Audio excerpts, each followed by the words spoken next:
Welcome to our 191st episode of Gorilla Radio. I didn't change our little captions. Still missed the Coliseum. Nope. I'm Joe Caprino, and I have Mike here. And we're going to be talking wrestling, team state, ranking sports movies, and our pound for pound, maybe, if we get to that far. Maybe. So, are you all recovered from team state yet? Man, I was happy I made it home in there. I actually was kind of surprised that the stretch between I-65 to Brownsburg High School didn't get plowed. I thought all of our tax money from the region went down there. So, apparently not. I'm glad I drive an SUV. And then, but other than that, no, it was good. It was a good day of wrestling. We were at the 4A. I feel good. Last year I didn't go. My back was killing me now. Didn't kill me today, so it's a win. That's always a good thing. Yeah, I stayed home from work Friday and wasn't sure I was going to be able to go, and I'm like trying to figure out what to do, and end up getting hopped up on some medicine and felt a lot better. Feel a lot better today too. So, yeah, on our way home, I didn't tell you this. We were getting on the highway. You saw some cop cars I couldn't really tell exactly when we were pulling up. If they're on the highway, or if they're like keeping people from getting on the highway. I'm like, oh great, now we're gonna be blocked from the getting on the highway. There's an accident or something, and then all of a sudden a cop car right before we turn their lights on and head that way. I'm like, oh great, now we're in trouble, and so I start looking, and there's this guy like on the side of the road, and he's walking, and then all of a sudden there's 3 cops around him, and they're getting ready to double leg him and stuff, and guy's like, well, should we stop? But it's 3-on-1. I think they'll be fine. Dang. So that's fun. I don't know what we saw. And Brett, you do have to pay a convenience fee. Send $5 to my Venmo, JCap79. Man, they said that man, it's getting crazy down there. Maybe that was the guy that Josh Reynolds had to take to jail. No, just tell that crazy story. Yeah, yes. I felt safe once I got back to 65, back to the region. You don't say that very often. You never thought you'd say that, did you? No. I guess we're sending all the craziness down there now. Yeah. Well, once you hit that the Lowell city limits, Maine, you just feel that peace. Man, I feel like once you hit like that DeMott exit, then it's fine. Yeah. All the way up to 90. Stretch. Nice. Yeah. So it was a good day. I kind of wish they didn't wait till the end to do the finals and just did them all like they did last year at the same, like all the placing matches. Yeah. I understand the spotlight, but no one's there except for the 2 teams wrestling, and you could hear a pin drop. Yeah, it was kind of weird. It was like, yeah, that was kind of weird. Yeah. I felt like, I mean, Brownsburg kind of had a good idea that they were going to do pretty well. I'm sure they wanted to have that spotlight, a nice spotlight championship moment. They probably thought they were going to get some vengeance on Crown Point. Sarah Grove had other plans. Yes, very much. They had a lot of different plans. It was just it was eerily quiet in there as it was going.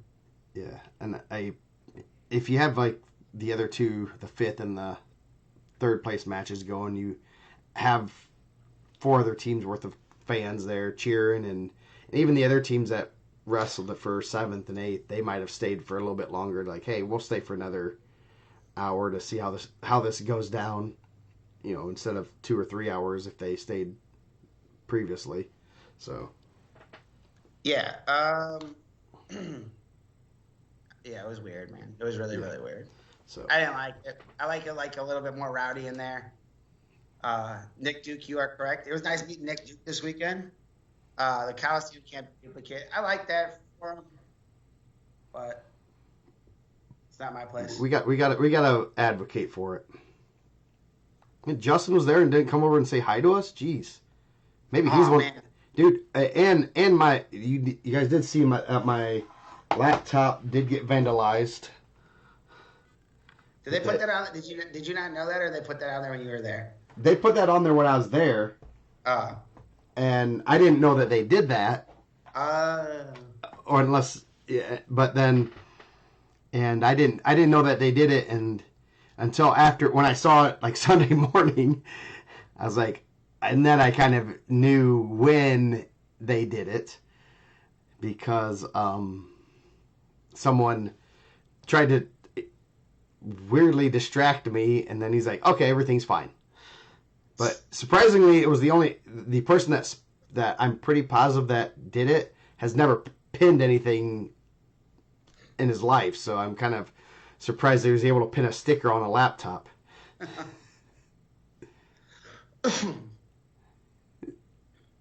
So yeah, it was good, man. I thought it was obviously, like, other than it being quiet in the finals, like everything else was pretty cool there. I thought like a lot of good matches, and not even just like the semis or the first round. You got a lot of top guys hitting each other there, and you're kind of trying to follow on track, and because and it's laid out really well. Yeah, I didn't know that they didn't have their parking lot shut down. I don't know if I like that either. yeah. Hopefully they're done with I think they're supposed to be done with the construction this fall, so it should be semi back to normal. I don't know where you're gonna park, but yeah. Man, how about me and Joe went to lunch? Some guy, I must just look like a guy that reads Arabic. Um, some like Not me. driver. I think he was looking for Gendris's mom. Actually, I'm not lying. He was like Lori J, and that's the only thing I could read on there. He's like, "Here, read my phone," and I was like, "Bro, I don't read that, man. I don't know what that says.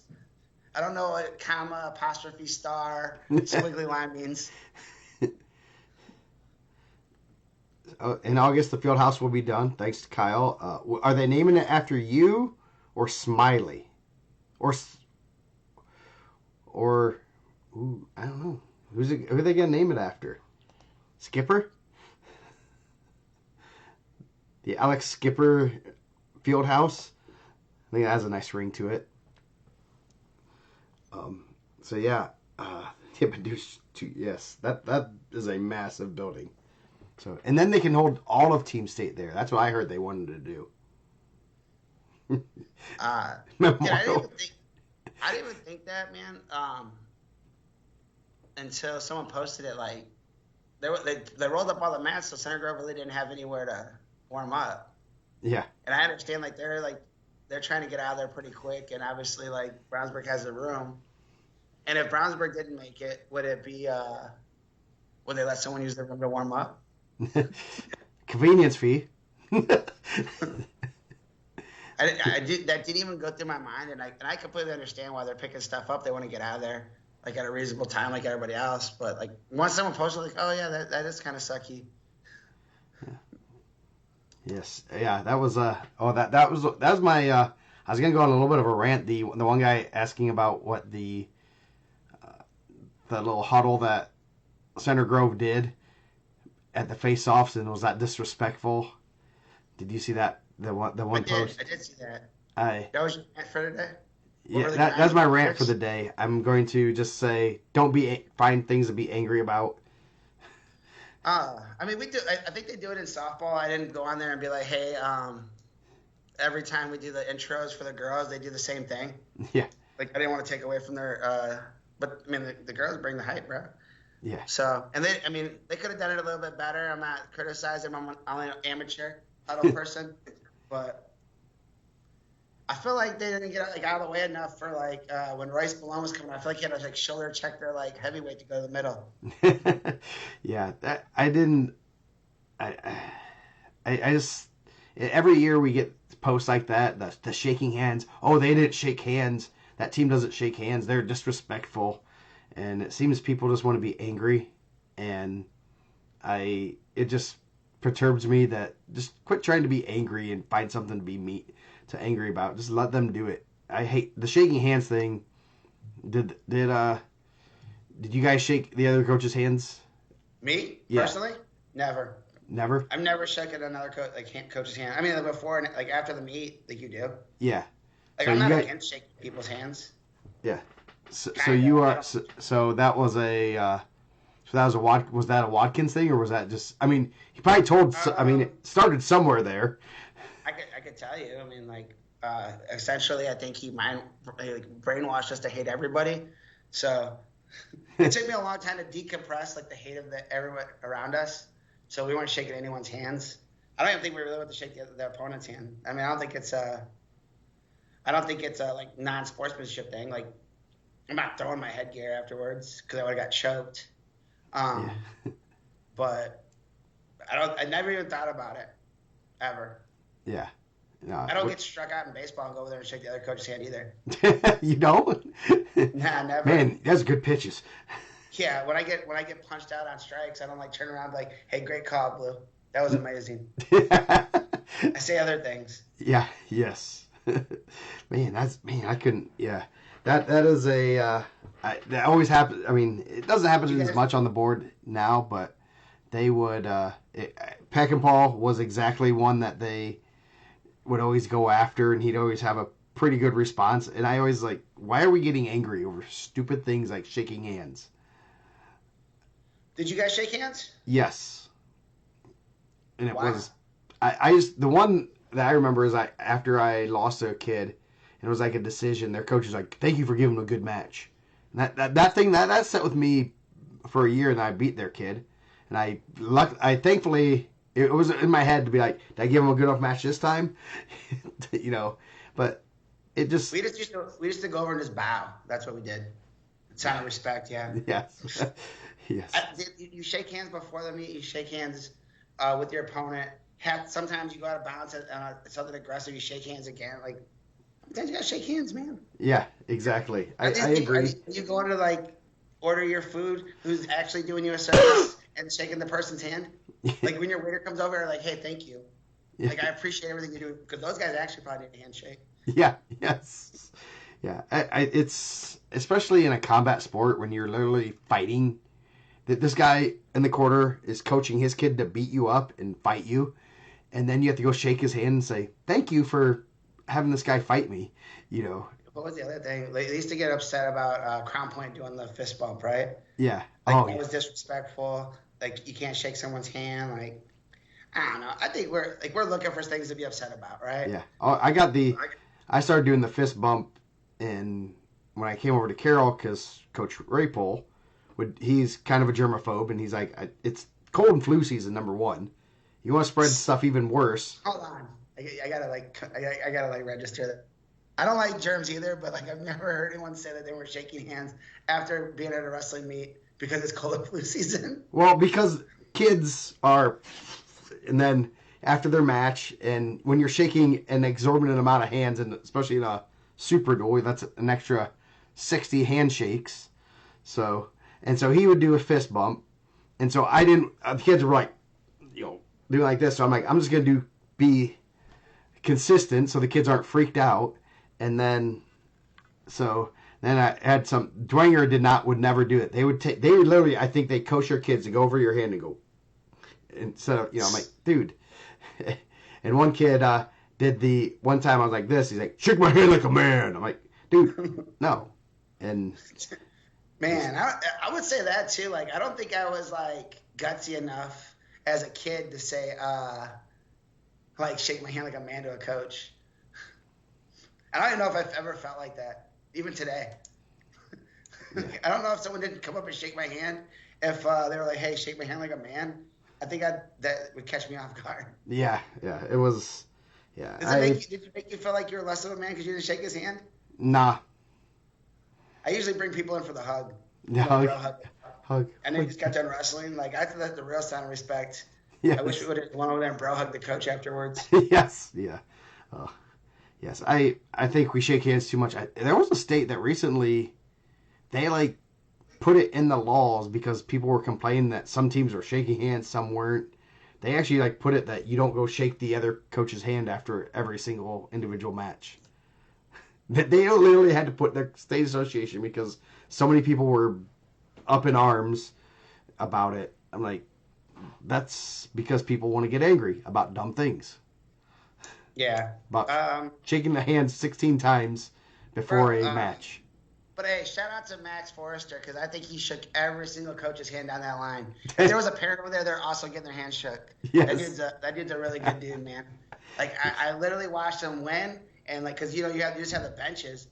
Like anyone that had any kind of facial hair that looked like they were over the age of 18, he shook their hand as a coach. Yes. Yeah.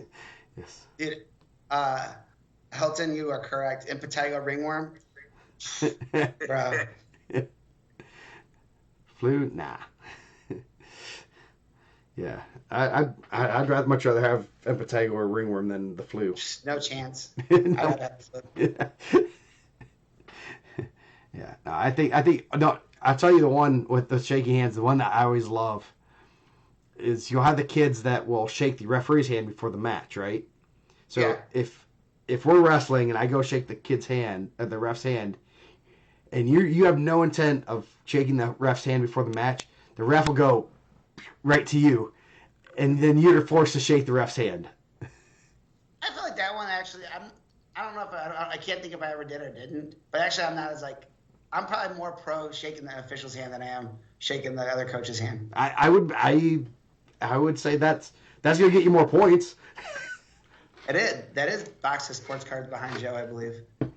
You don't watch Rocco and Joe's open up baseball cards? Yeah. Starts March 1st. I got a couple nice ones right here. Mr. Kyle Falor sent Rocco a David Taylor out of 199.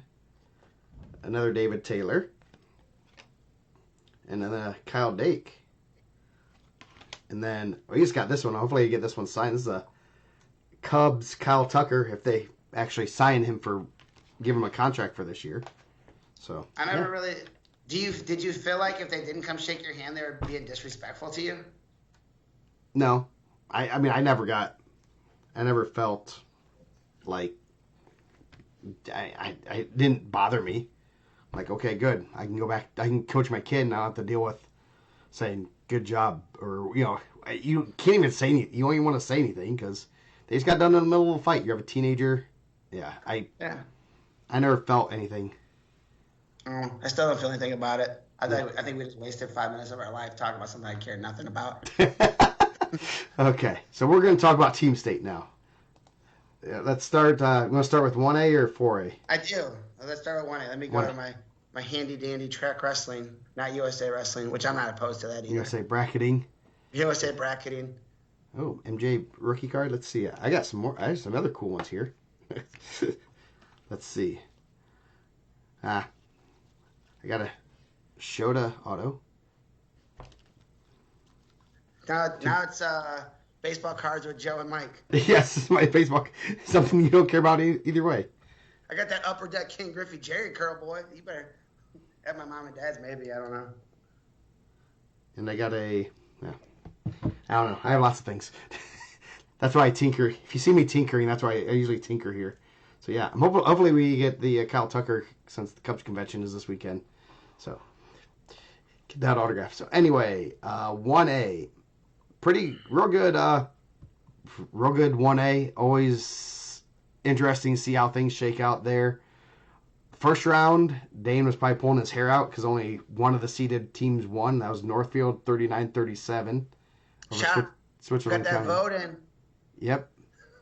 The battle of two vote-ins, and we'll talk about that here in a little bit. Because I know we were talking about that on the way home in the pre-show.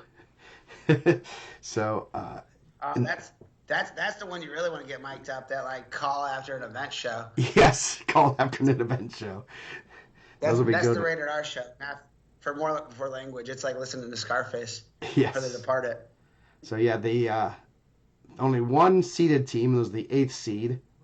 Northfield won, and they only won by 2. Alexandria over South Adams by 1. Rochester over Milan, 49-33, and then another 1-point match, Eastside over Rossville. So the last 8 teams basically were all pretty close. Yeah, those are good. Those are really good duels. Obviously, that's what you want in the event.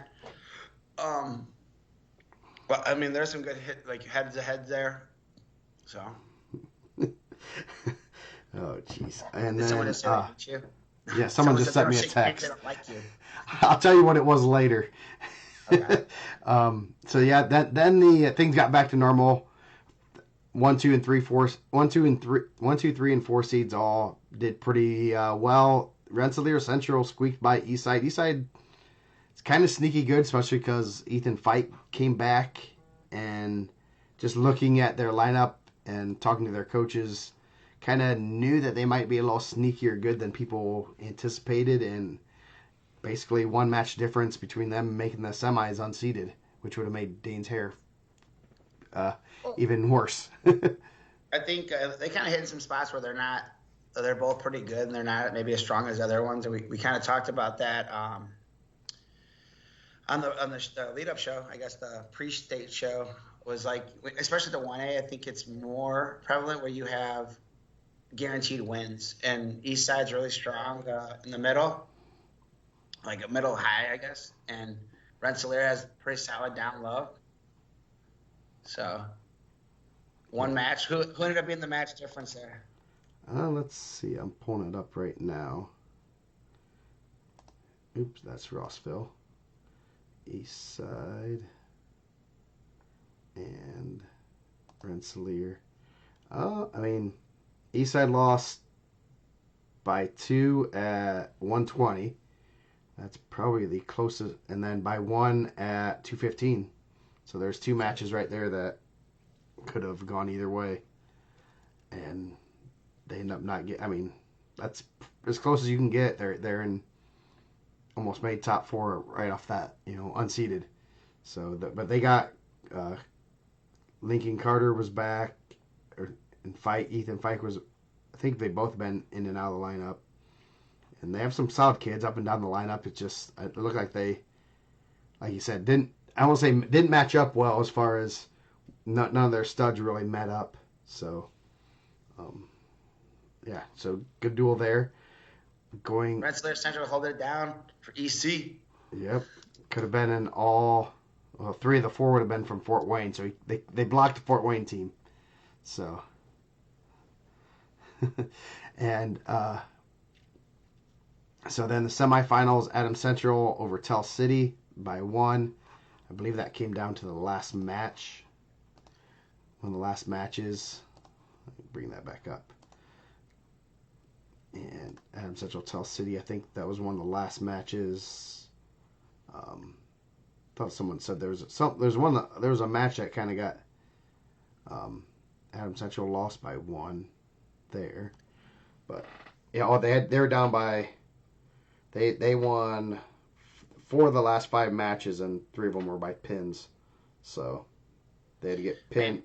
They had to get 3 pins or 2 pins and a tech to win, and they got 2 pins and a tech last 3 matches. And Tell City has some really good guys in there. Obviously, the Terry brothers. They're 250 Schneider. What is it? Schrainer. And then Hagglethorn at 20. I was surprised to see Chase Stevens. I'm glad that no one listened to me because I didn't think he was going to be wrestling. Yeah. Like, I'm glad they didn't take that into consideration whenever I was telling people that I think he was out for a couple weeks. Yeah. Sounds like little did I know. Huh? Dr. Mike. Yeah. So. I'm only amateur doctor. Only amateur doctor. Good win for Adams Central. Amateur lawyer, amateur a lot of things. That's because I'm a know-it-all. So, and then Adams Central and North Miami in the finals came down the last match. Basically, it was tied going into the last match, or actually, it wasn't tied. Never mind. Adams Central won the first 4 matches. Then North Miami won the next 4. And then Adams Central, I think it was tied about there in the last 5 matches. It was 3-2, and North Miami pulled it out. They had a lot going in the last couple matches. I think North Miami's kind of I don't like to say they're sneaky because I think they've been doing it for a little bit. That they're just pretty solid. Yeah. I don't know. I can only say a little bit. I don't even know what Rex just said. But I think that North Miami has some really good individual. I think they'll have a handful of guys at the state finals. That's their first team state, right? Yep, their first team state title. They have some solid kids in the lineup. They're kind of sneaky good. Hartley Hoover, he's pretty solid. He has a win over the Wawasee kid that was in the was it Donovan? It Yep. was in the The finals Donovan at Al Wilson. Smith. Braylon McIntyre's pretty good. Jordan Correct, Caleb Evans. So some pretty solid guys that are going to be in the mix come state time. I think they're really good. I think those guys had a really good season Yep. so far. Keep it rolling. Yep. And then is that Hoover's dad? That's the coach also, or I who's the coach believe there? it is, but it is Bill Hoover that is the coach. Dr. Bill Hoover.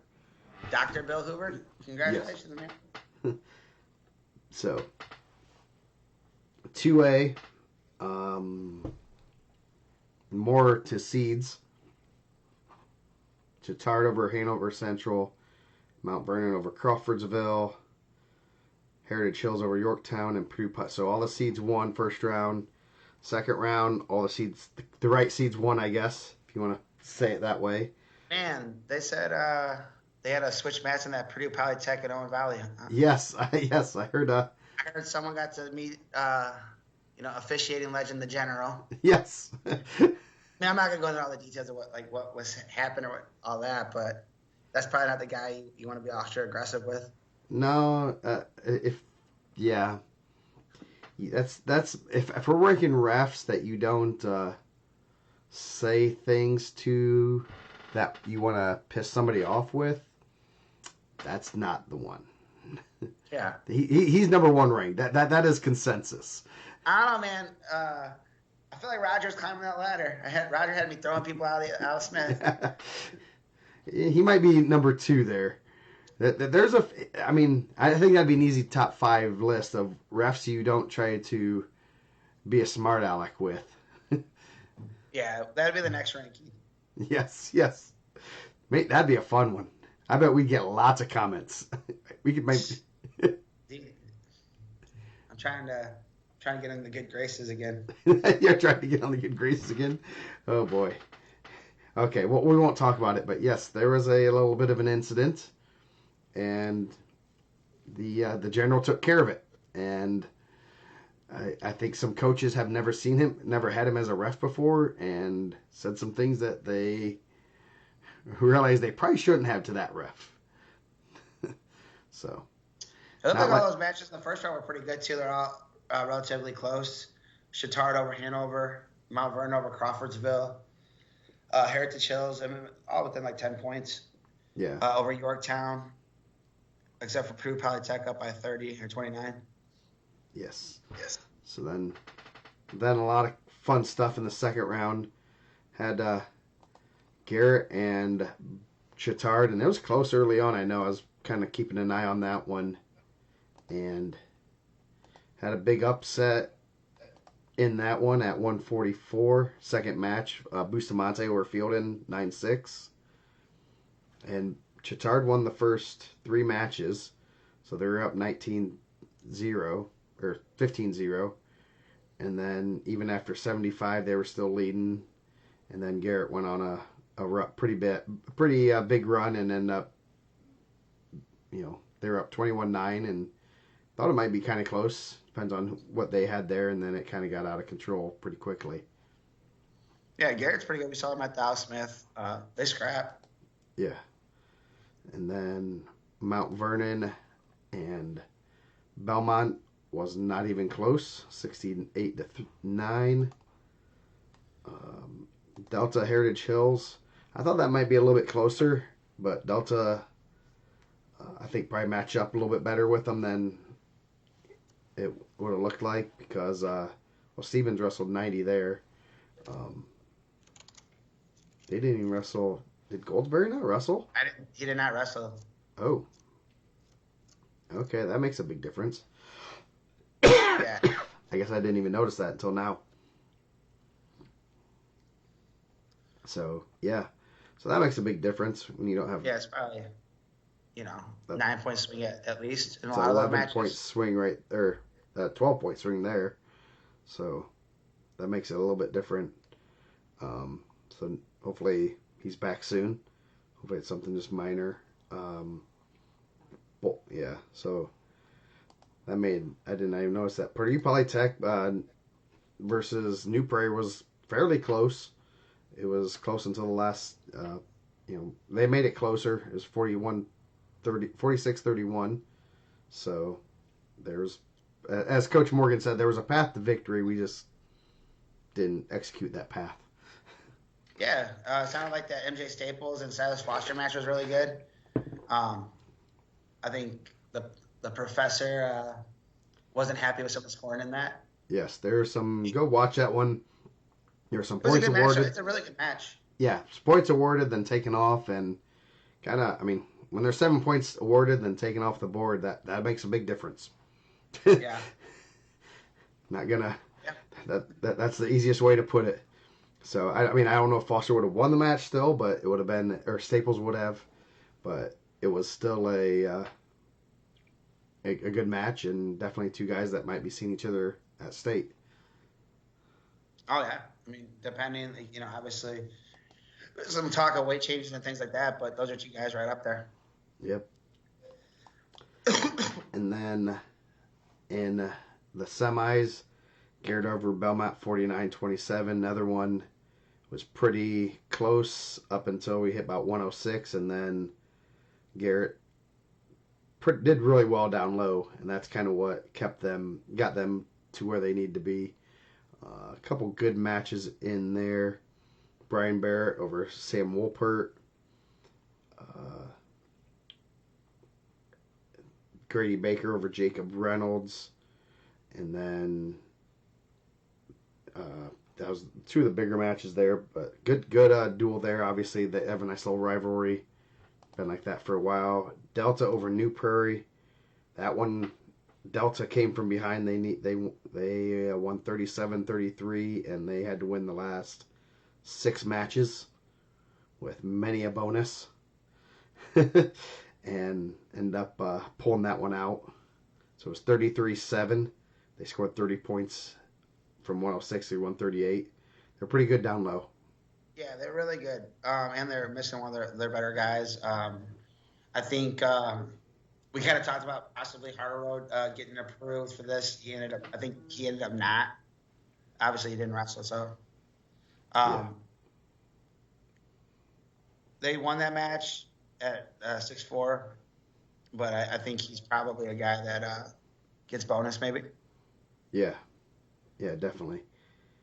And that's a lot of points there. So then the final, Garrett over Delta, and kind of started in a good spot for Garrett, and they just kind of ran through it, and were able to do what they need to do. Swathwood over Kay Jackson, a good match. Yeah, really good. Reed Wicker over Ramon Sierra, who was a Al Smith placer. Reed Wicker's really good. Yeah. We got to see him at Carnahan. He's going to be trouble for a lot of guys. Yes. A lot of good. It's not really any of the big matchups anywhere else. I think Garrett kind of was able to avoid Bollinger wrestled Cameron Baker. They were able to, with some of their studs, they weren't running into any of the Delta studs, and kind of vice versa. But Garrett just had a little bit more. I guess they did. Did they actually finish the Belmont and they did finally finish the Belmont and New Prairie match. that duel lasted into mid Sunday, I think. That's what I heard. Yeah, I heard Harder Road's got another one on the 20th, so fingers crossed for him. Yep. A big win in there for Preston Hammond over Henry Farrote in that Belmont and New Prairie match. So what did it happen on that? Why did it get frozen? They pulled the internet on the computer during the middle of the match, and they just finished it on paper, I guess, basically. Ooh. Yeah, to call some moms in that used to be wrestling managers in. Yeah. Yes. An old bout card. Yeah. Technology, right? We don't know. Yep. You can't unplug anything until you were totally done.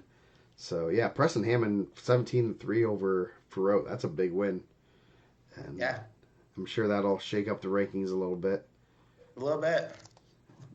because they did Uh, not. Yeah. did not wrestle at Al Smith. I went back and looked at it. Texted Dane. I had one result earlier this year that I was like, oh man, that's weird. I ran with it, and Coach P hasn't let me live it down since. Yes. Uh, Bishop Chatard 5th, Heritage Hills 6th, Purdue Polytech, the Techie 7th, and Mount Vernon 8th. So, okay. Looks like a real good day for 2A.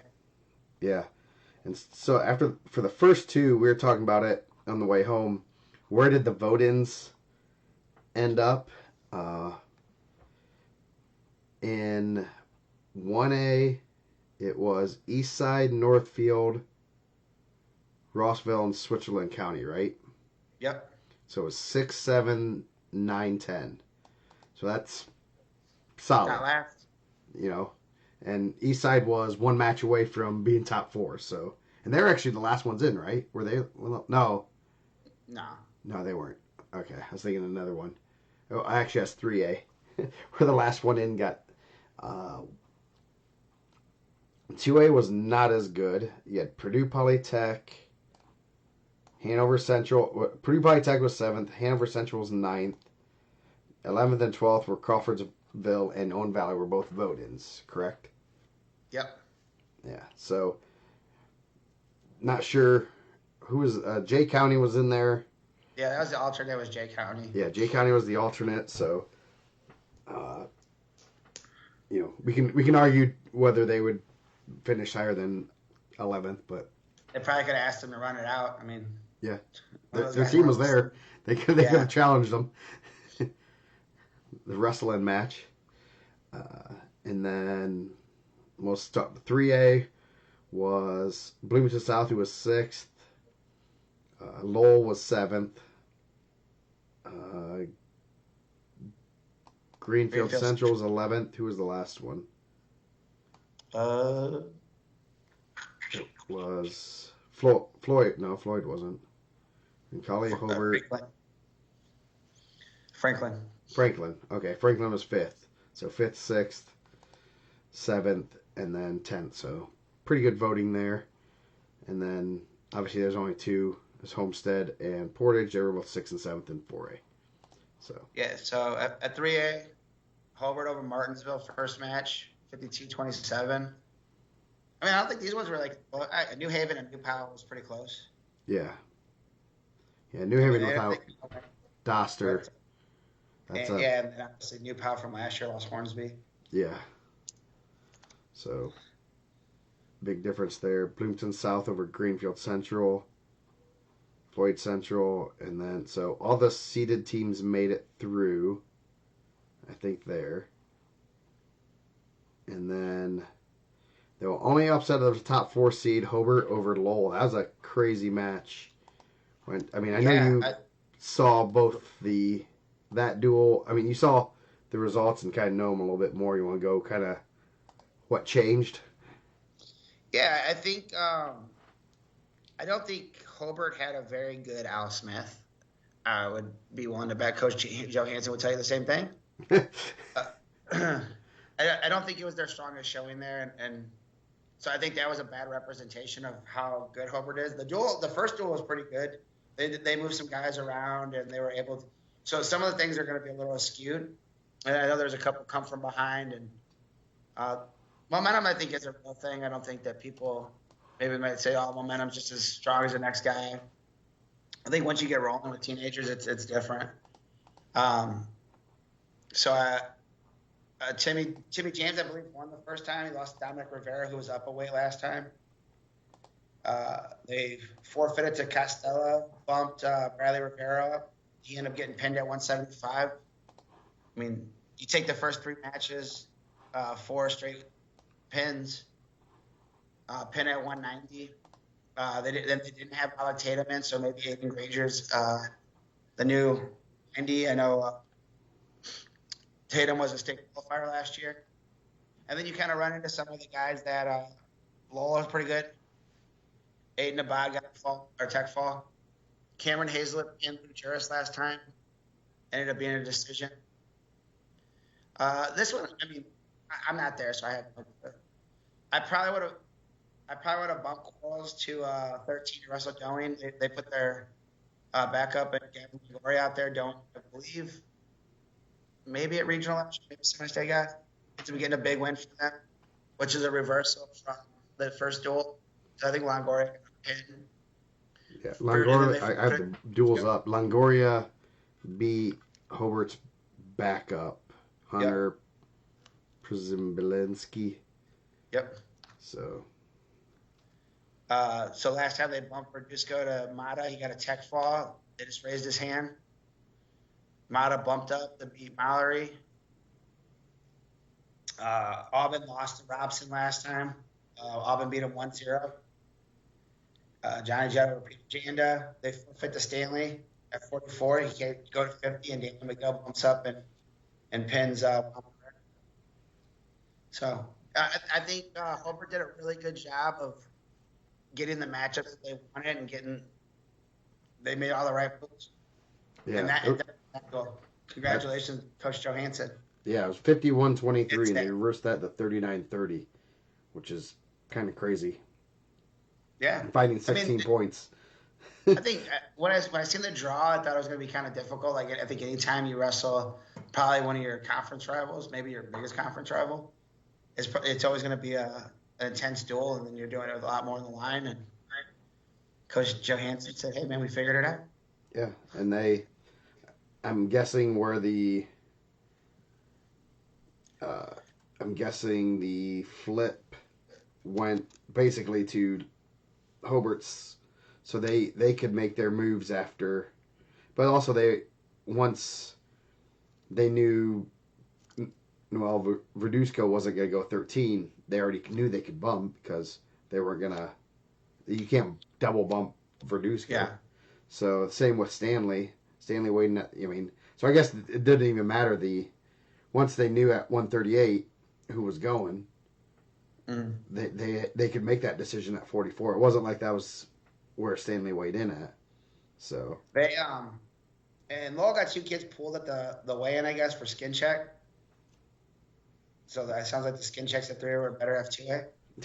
yes, yes. I know that Dieter Gerst, who was ranked at 150, was one of the guys that was pulled. So, I mean, ranked 150, maybe he wins. Who knows? Maybe he doesn't.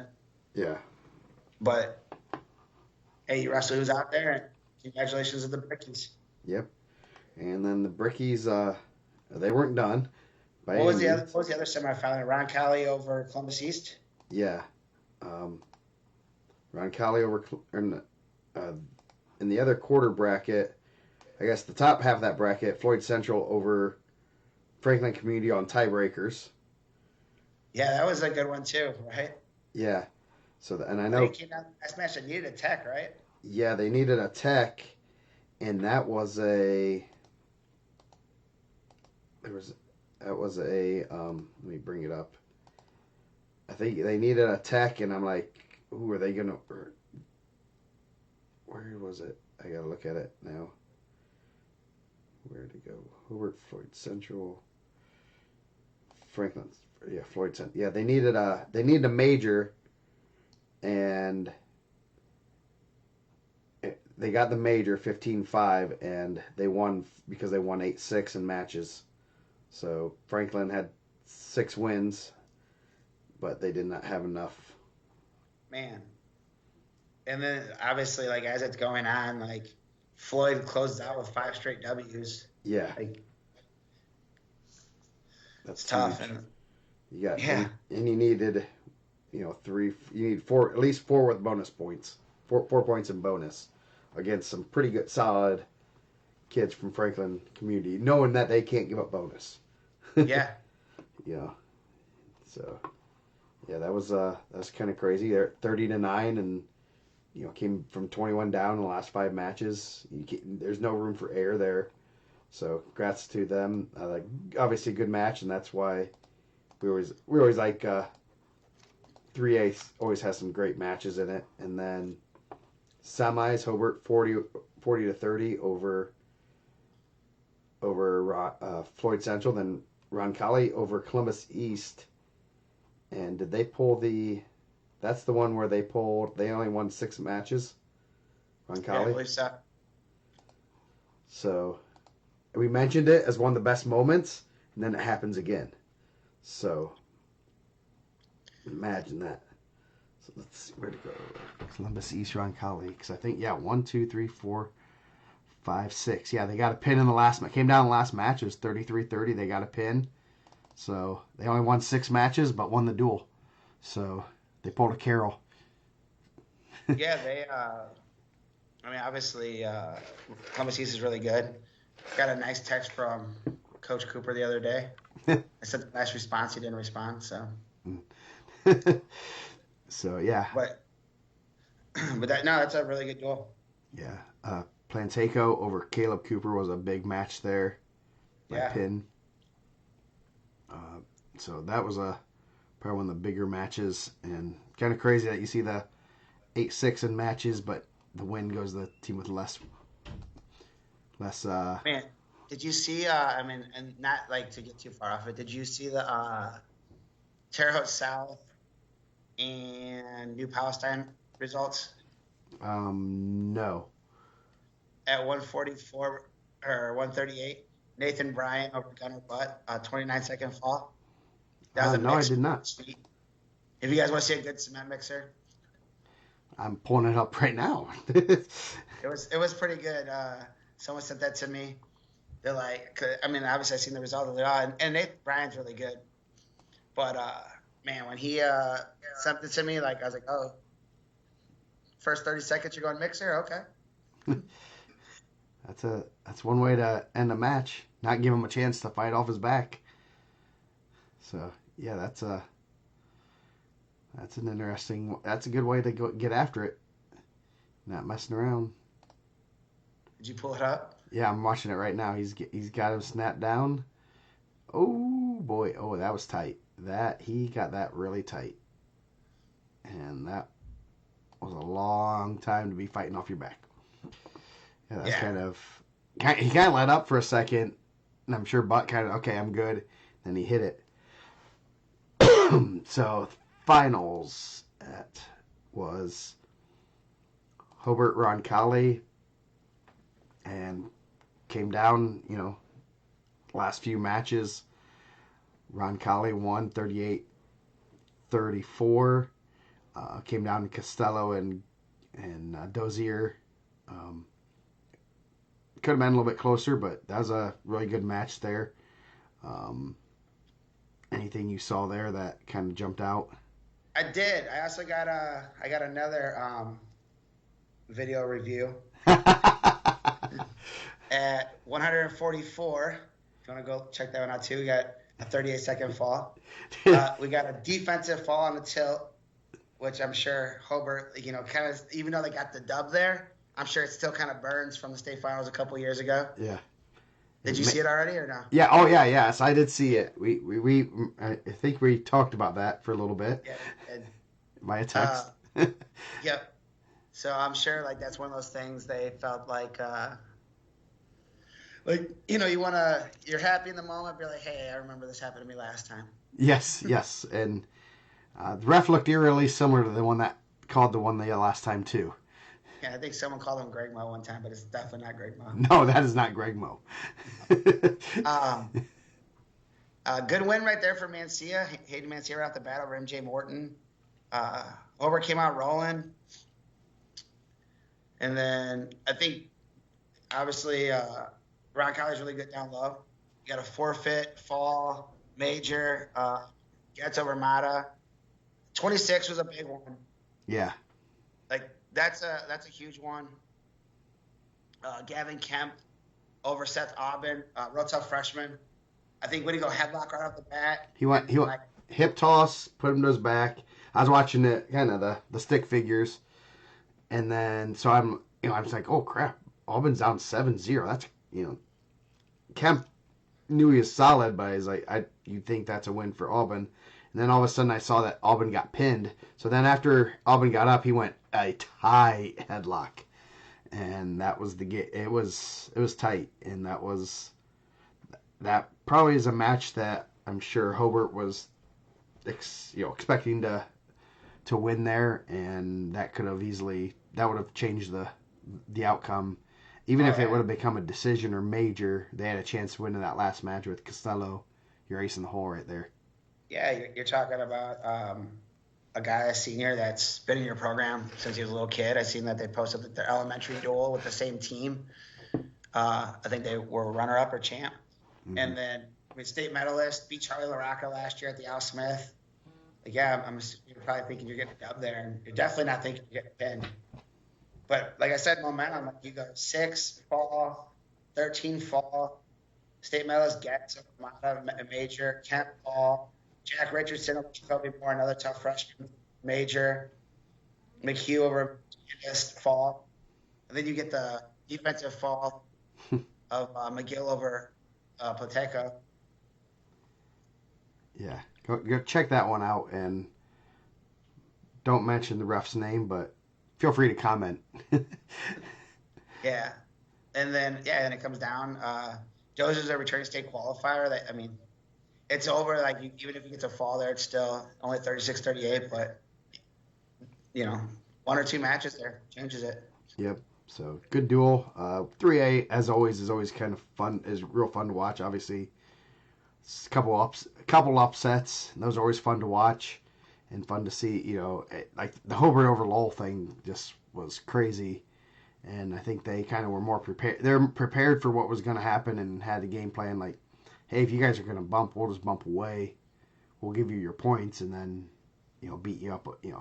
So I, I good believe there coach, was good anticipation of that. That's what makes dual meets fun. I think yeah. is as a coach, I kind of missed that at like Carroll because we had no reason to shift our lineup, and there was like, who are you gonna bump out of the lineup? Maybe we can bump out would be like our 195 or whatever it was. It was like it'd be like 4 people down, so you had to bump up like 4 people. So it wasn't uh, conducive to bumping and doing stuff like that. yeah. The elementary duels were on Sunday.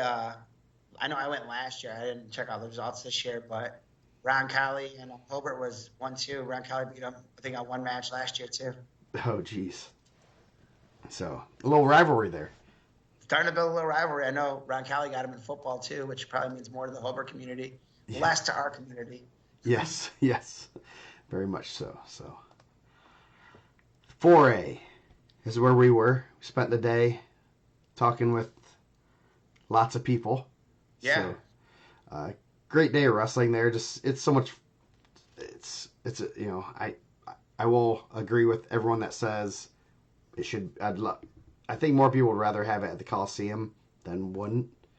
So maybe we can start put that petition back in there. Do I need like a change.org? Is that what it is that you do the petitions and people? I think you got to get Cricket to put hashtag bring it back to the Coliseum, bring back the tights. Yeah, he brought back the tights. They brought back the tights after. I did. So it's hashtags now these days. Okay.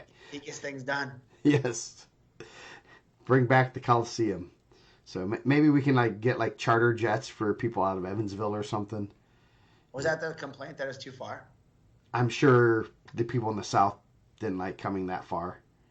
I mean, We didn't enjoy going that far south last year for state, but we did it. Yeah. And we enjoyed it. I enjoyed it. I liked it. Yeah, we can put together a party. Hey, we'll put together a party. There's a whole stretch of parties right down the way, right to the Coliseum. Now, Sarah, you only have one more year, so we're not listening to you. You can come up to the Wayne and enjoy some nice northern hospitality. Yep. There's lots of nice places in Fort Wayne that you can hang out. I heard you gave a good recommendation to our softball team. They enjoyed it. They said it was good. Yeah, see? And, and I didn't, I guess, I tell them the Beer Barrel Pizza and whatever else place, and they're like, oh, that's not really a chain, but to me it's kind of it is, but, so. Garcia, no. You're not, you don't have any kids anymore. So, you didn't even come to Brownsburg and you are in that area, so. I mean, when's the last time he's seen a wrestling match? Has Garcia ever gone to a high school match since Blaze graduated? I don't know. It was really quiet in there, so I know he wasn't there. Well, we knew the red carpet wasn't rolled out, so the Hall of Famer wasn't there. Yeah, I do like it at Brownsburg. I just wish the parking didn't suck, Yeah, or, and I or wish they the maybe crowd they was a little bit better. or maybe they plowed their parking lots, Yeah, that wouldn't have been bad. or the back door like secret entrance, door 88C. Yeah.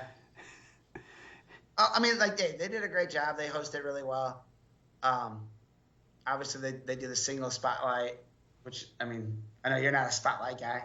It was crooked though. That's what I was about ready to go adjust that. I know that kind of was throwing me off too. Come on, we got to come on, Airsman, Skipper. That's probably a Rick thing. They probably blame Rick for that one or Seymour. So, uh, so no big upsets early on. Portage over Homestead or Brownsburg over Homestead. Modern Day over Portage. Center I thought that Grove. was a pretty good duel. I actually thought it was gonna be a little bit closer. There's a couple matches that kind of surprised me, but good duel overall. That's the closest first round. Yeah, 44-22. Portage over Modern Day.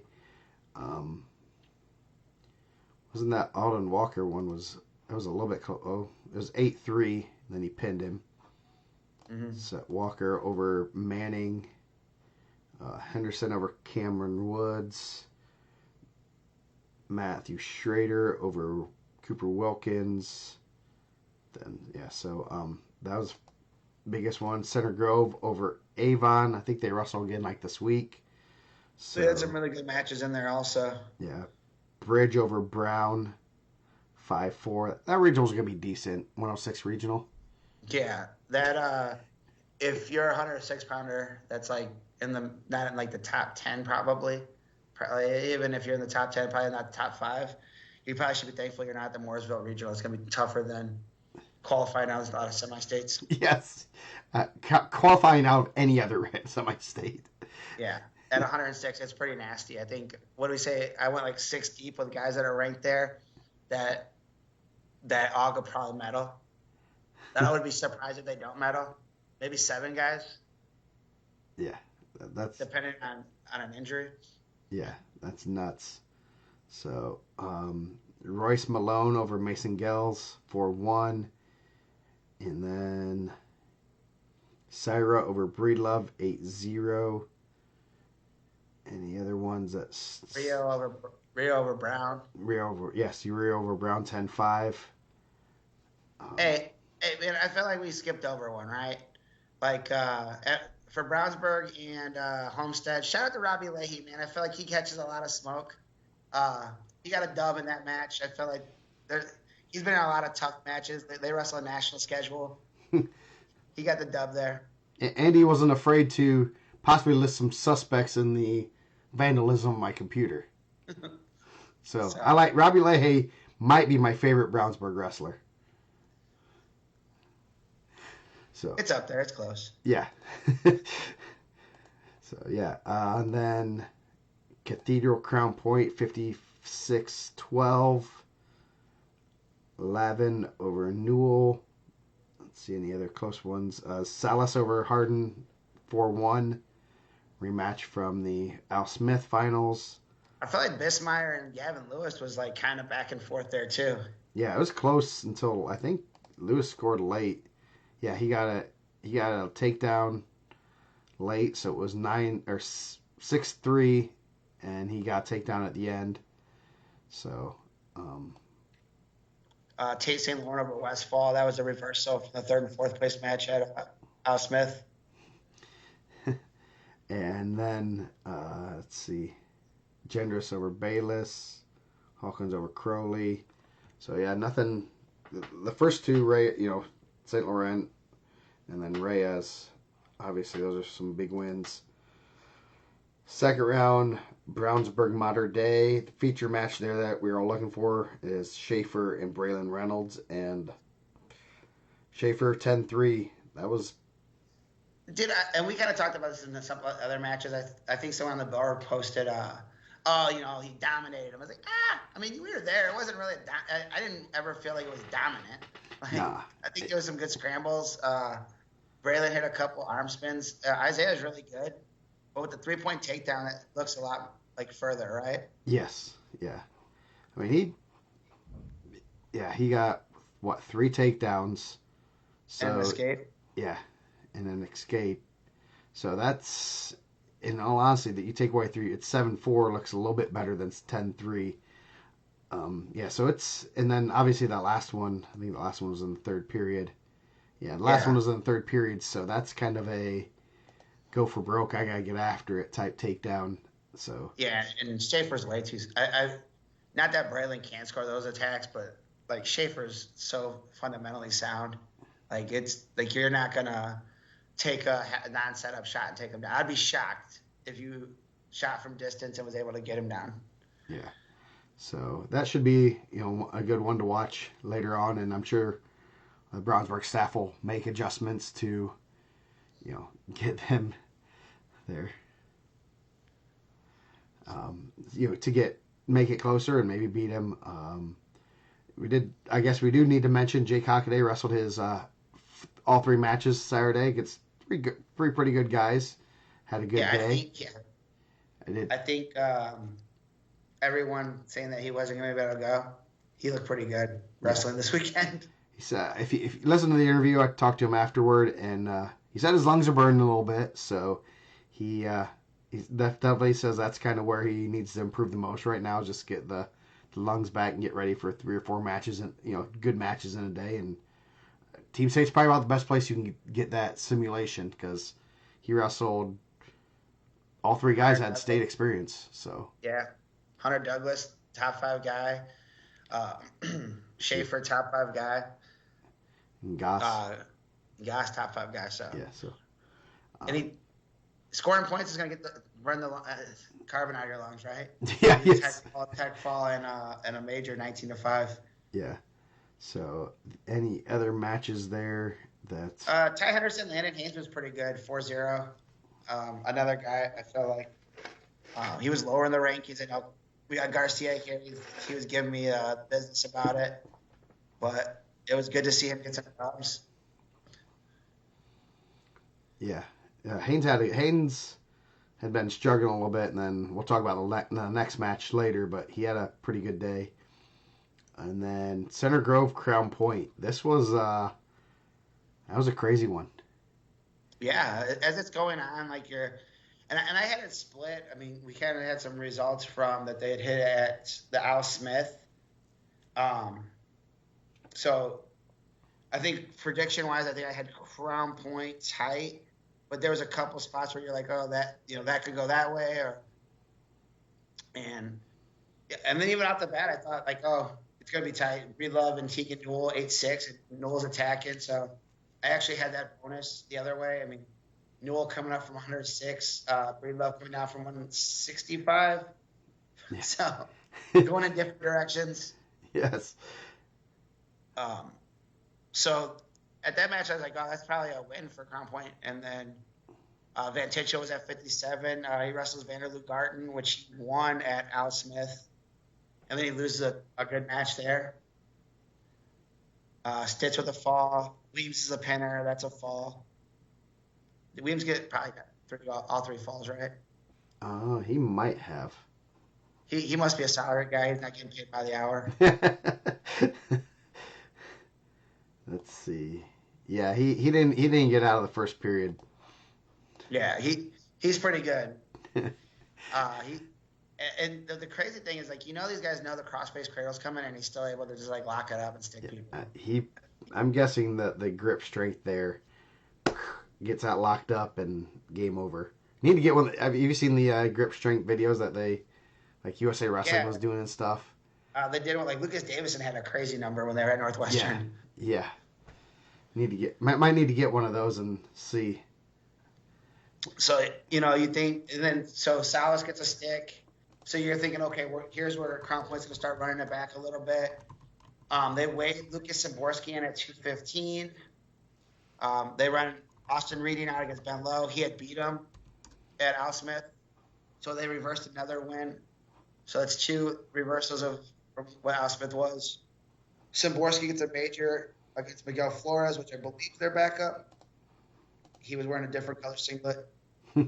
which Yes. is usually the telltale sign, right? Yeah, yes, yes. And they only give him the come on. Don't do him dirty, Swain. Make it look like he at least make him look like he's the varsity guy.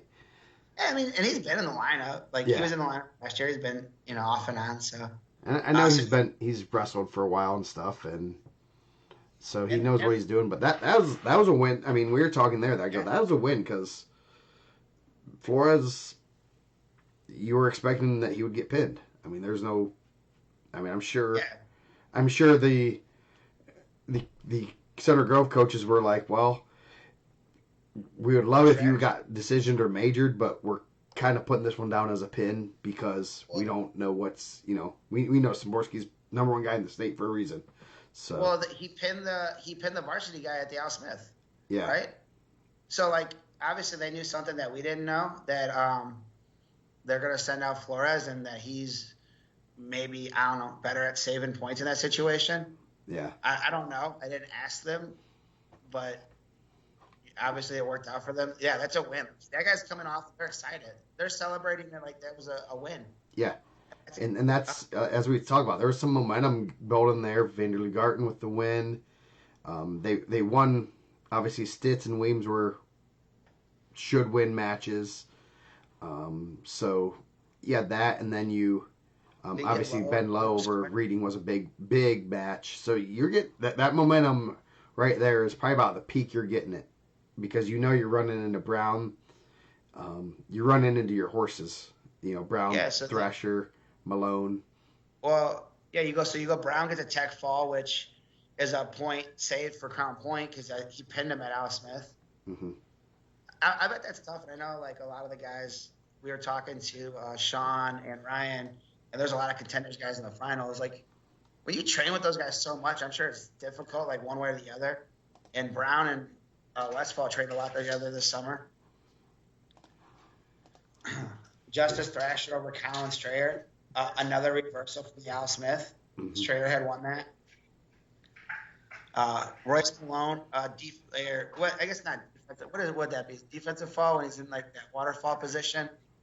And scramble fall, I guess more or less. I'd hate to call it a defensive fall because it wasn't defensive. It was just they got in a scramble and he just kind of sat back and you know Lewis he pinned Lewis. I mean it wasn't a fluke by the way he did it, but it was No, he was in the same situation before, and I thought they were going to call it, and then they went right back to it. yeah. Yeah. So Which ends up being a reversal, another reversal. I mean, that's a 9-point swing from the Al Smith where Lewis won, I think 2-1. yep, that was a bit. Uh, That's a big reversal there. yeah, and at that point, like they're rolling. Don Brown loses 4-3 to Gavin Gendris. I believe that was a major at the Al Smith. So you can save another point. Yeah, and then LT Hawkins Eddie Goss match. Yeah, I mean it's a good match. It was exciting. 0-0 after the first. Goss rides LT for an entire period, which is pretty hard, honestly. He's pretty good on bottom. This is Al Smith you speak of. Then so then third period comes and LT lets him up right off the bat, which not really going in his strength, right? Yeah, Like so he's kind of going forward, and at that point, Goss is firing off shots, and I think there was like a scramble situation. What do we say, like 40 seconds left? yeah, about 40 seconds left where they got into a scramble position and got stopped. No stall calls. Yeah, and I was like, man, like Goss like kind of dodged a bullet there. Like LT looked like he was going to score that. I think they were calling for it to score. I think it was like a weird situation where like his leg was through or something. And then they call a stalemate, and then Goss shoots again, and LT cuts the corner, locks up a cradle. Yep, and Honestly, they probably should have got back points on that too, I think. yeah, I think they awarded the takedown real late, but real good match. yeah, good match and definitely another one that was very close to.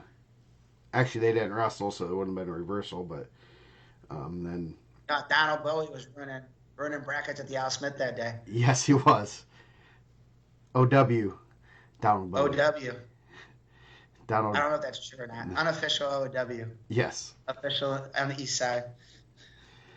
Then Cess over Malone, and I mean it was over by then, and Hornsby over Haney, but Yeah, I think there was a point where they needed to go fall all the way out and get like center Grove to get like a penalty point, and I was like, bro, it's over. Like center Grove's not going to get pinned in all those matches. Well, would they get pinned one time? Two falls, yeah, one fall. one fall, two majors. If he got the hardware, then he is the OW, right? What they say? How much of the law is possession? 9 tenths the law's possession. So yeah, that kind of we're watching that as we're going, and like, ooh, this is they reversed this. They did, the low over Reading was a big one, and just momentum is a thing, and you can say what you want, but sometimes you need that momentum stopper. And I think someone like Gendris is that momentum stopper, but he was too late in the game to come in to put that stop on there. They needed him earlier. It's across the board. Like,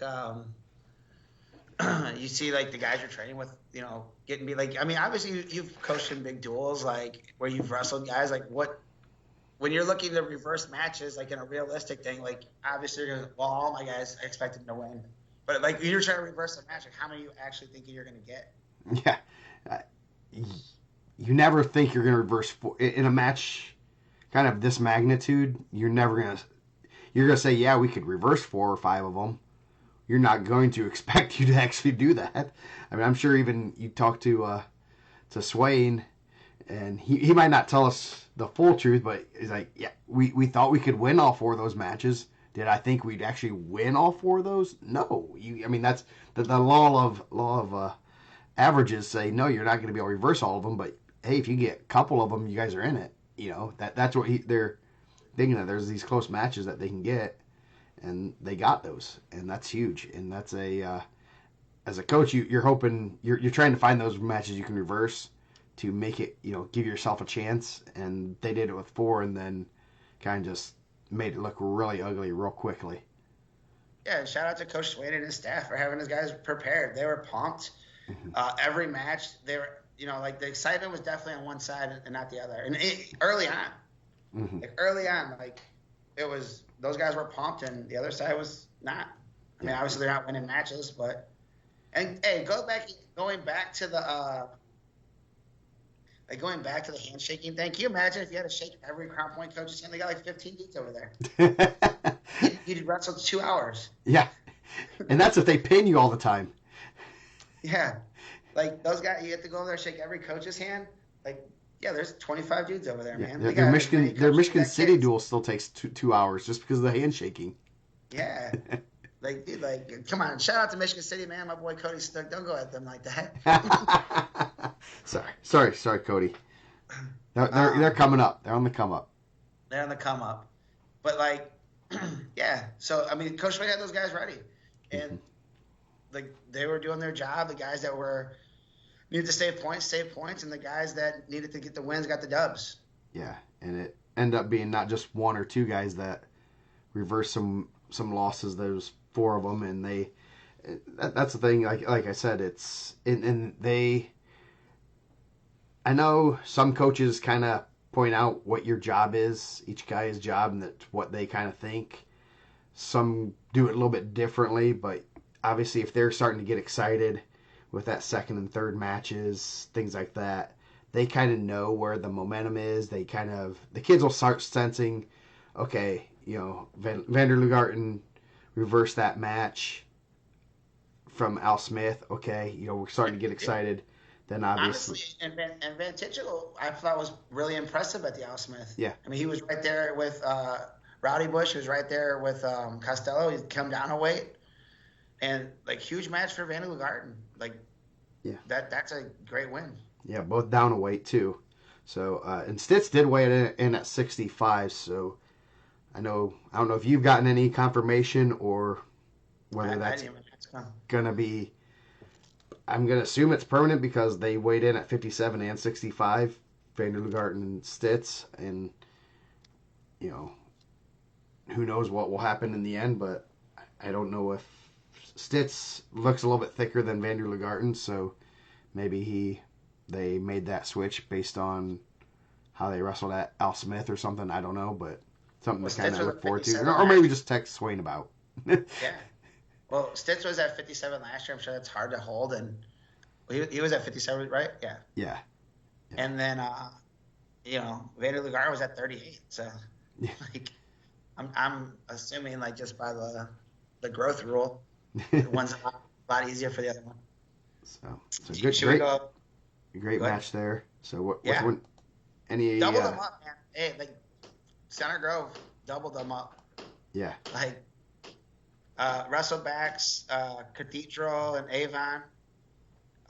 Huge win for St. Laurent over Chase Bridge. St. Laurent had a really good day. yeah, yeah. That's a good win for him there. Any other Rio over Bayless? Uh, Uh, is that the one Bismeyer ended up getting injured on? no, it was the next one. Okay. Was it? Yeah, it was the next. Oh no, that was the one he. That was the one Gals beat Bismeyer in and injured. Hopefully Bismeyer is not too injured. It Yeah, didn't look good when they were out there. yeah. So Portage Crown. Portage over Homestead. Oh yeah, yep. Before we Portage get over the vote Homestead. in, a salty Homestead fan said that they would throttle him. Yes. I think I said, "Oh, come on now, don't go don't be hurt." And then it was a good duel. It was a good duel. Homestead scrapped. Portage is tough. Yeah, that was a good duel, and I mean, Evans over Machende 4-2. Drew Heisler over Xavier Cunha 10-7. Douglas over Aiden Campbell 5-2. So some good matches in there, and that's tough for Homestead. It's tough for both teams coming off tough losses. Homestead had to wrestle Brownsburg first round, so that's never. You gotta collect yourself and say we're not as bad as that score was, and that's Yeah, sometimes tough as a coach to convince their kids that after they just get their butts kicked 68-6 with one win to come yeah. back. I think if they stayed for the finals, they said they can kind of see the Browns want to do that to everybody, right? Yeah, yes. So the next wrestle back, you're getting some familiarity. Portage, Crown Point, they get to wrestle in the duel. They get to wrestle at the DAC. Now they get to wrestle here. They're at the Al Smith together. So they get to see each other about 4 or 5 times a year. Yeah. Yeah. And that was very much in Crown Point's favor. They only won Portage only won 2 matches. McClelland over Reading and Ortega over Newell. Yeah, and then Modern Day Avon, they got a nice little rivalry going too. Those guys obviously like to see each other a lot. We got to see Henderson and Rio. Yes. Nate Henderson and Rio won 5-4. Case Bridge got some revenge on Alden Walker. So, revenge an early season loss. And that was one that we kind of wondered because I think that Case Bridge Alden Walker match was a big difference in Modern Day beating them earlier in the season. And then Avon didn't have their heavyweight, so they ended up kind of bumping around up in the upper weights to try to. Yeah, they ended up bumping, and it ended up not working, obviously. Like, they bumped Sarah to 57. He gets a W. Larson gets a win. Schepler gets a fall, which you're getting falls in those matches. And I wanted to touch on this. Like, everyone that's wrestling these duels, like, go watch Modern Day and how they handle that, right? Like, their guys are not giving up a ton of bonus points. And they're going to run into some studs. But the guys that aren't there, like, absolute, like, hammers are wrestling tight matches, and the guys that are their hammers are getting wins. That's how you win duels. Yeah. And that's kind of what happened here. Thacker gets a fall. They get a win at 215. 10-7 was a real good match. They bumped their 215 at heavyweight. That was a good match. And then you started from there. And then it comes down to like the end when you get Vogler and Chase Klein. Chase Klein's tough, but I mean, you're giving up some weight there, and it's losing 7-0 to put Mater Dei in the championship or the third place match. Yeah. So then for third, you had Crown Point over Mater Dei, 42-14.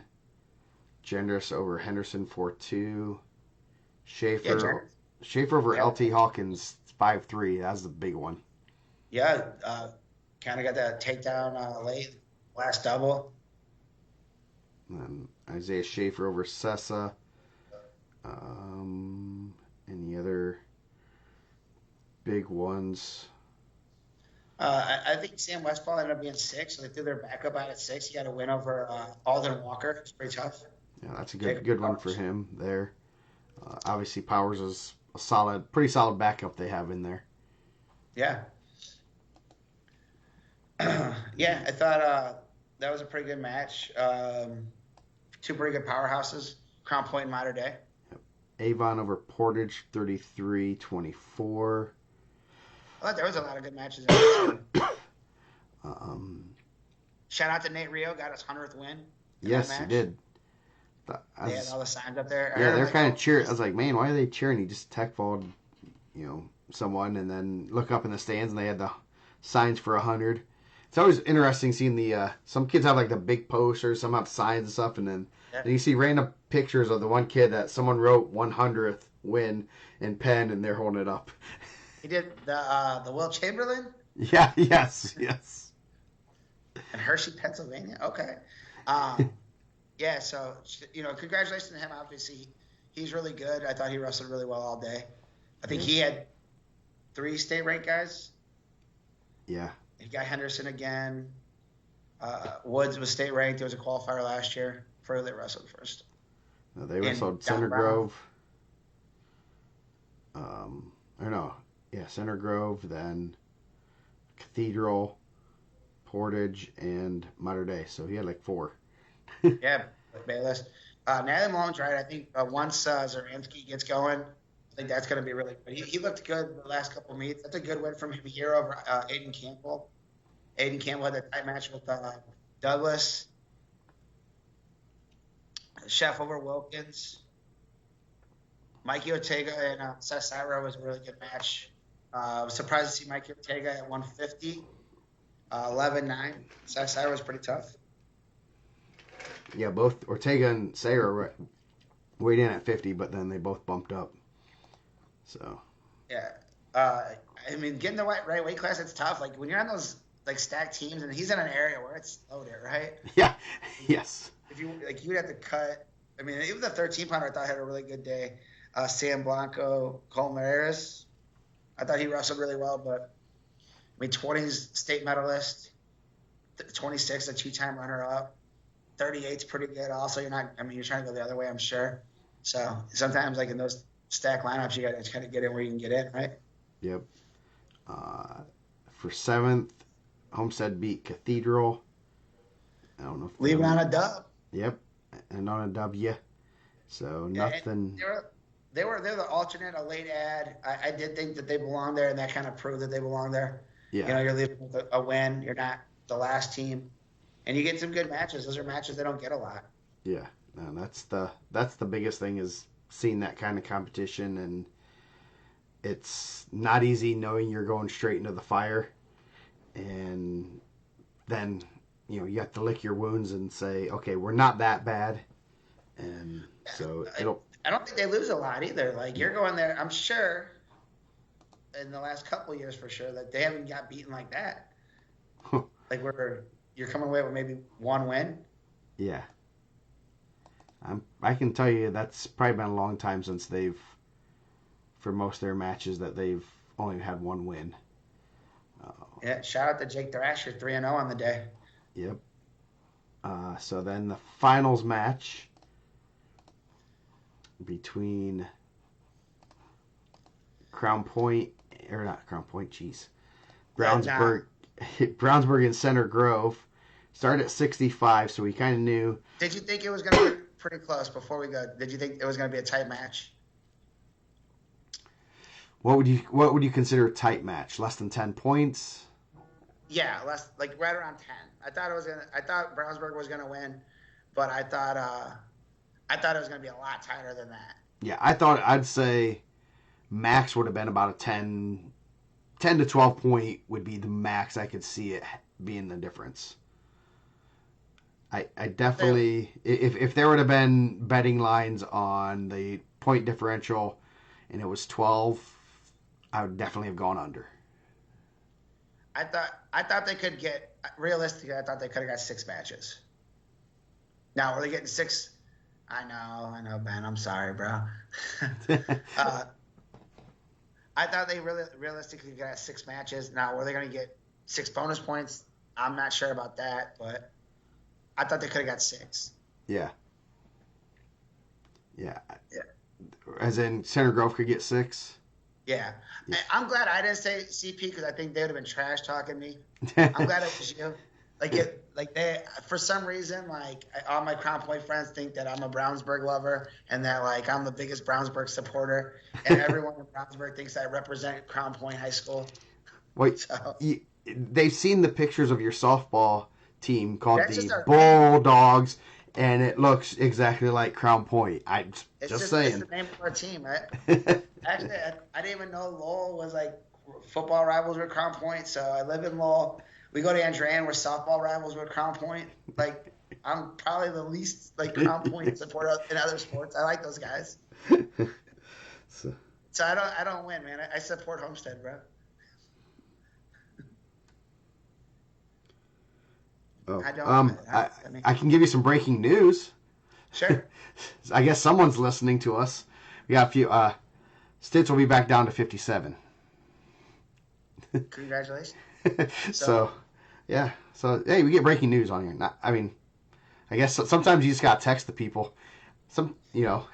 There's a handful of coaches that will be straight up with us and say, yeah, he's going back down, or oh yeah, he's staying up, or doing what, or he's having his legs sawed off. He's not gonna come back this year. So some will say, nah, he's come back. We got a doctor's note. So, but so anyway, Bro, come on, Ben. We're gonna hold that. We're gonna hold that to the end. yeah, Yeah. So they start off at 65. Good spot for Center Grove, right? yeah, Like go. Stitz gets a tech fall. Weems gets a fall. Obviously, we talked about he didn't get out of the first period.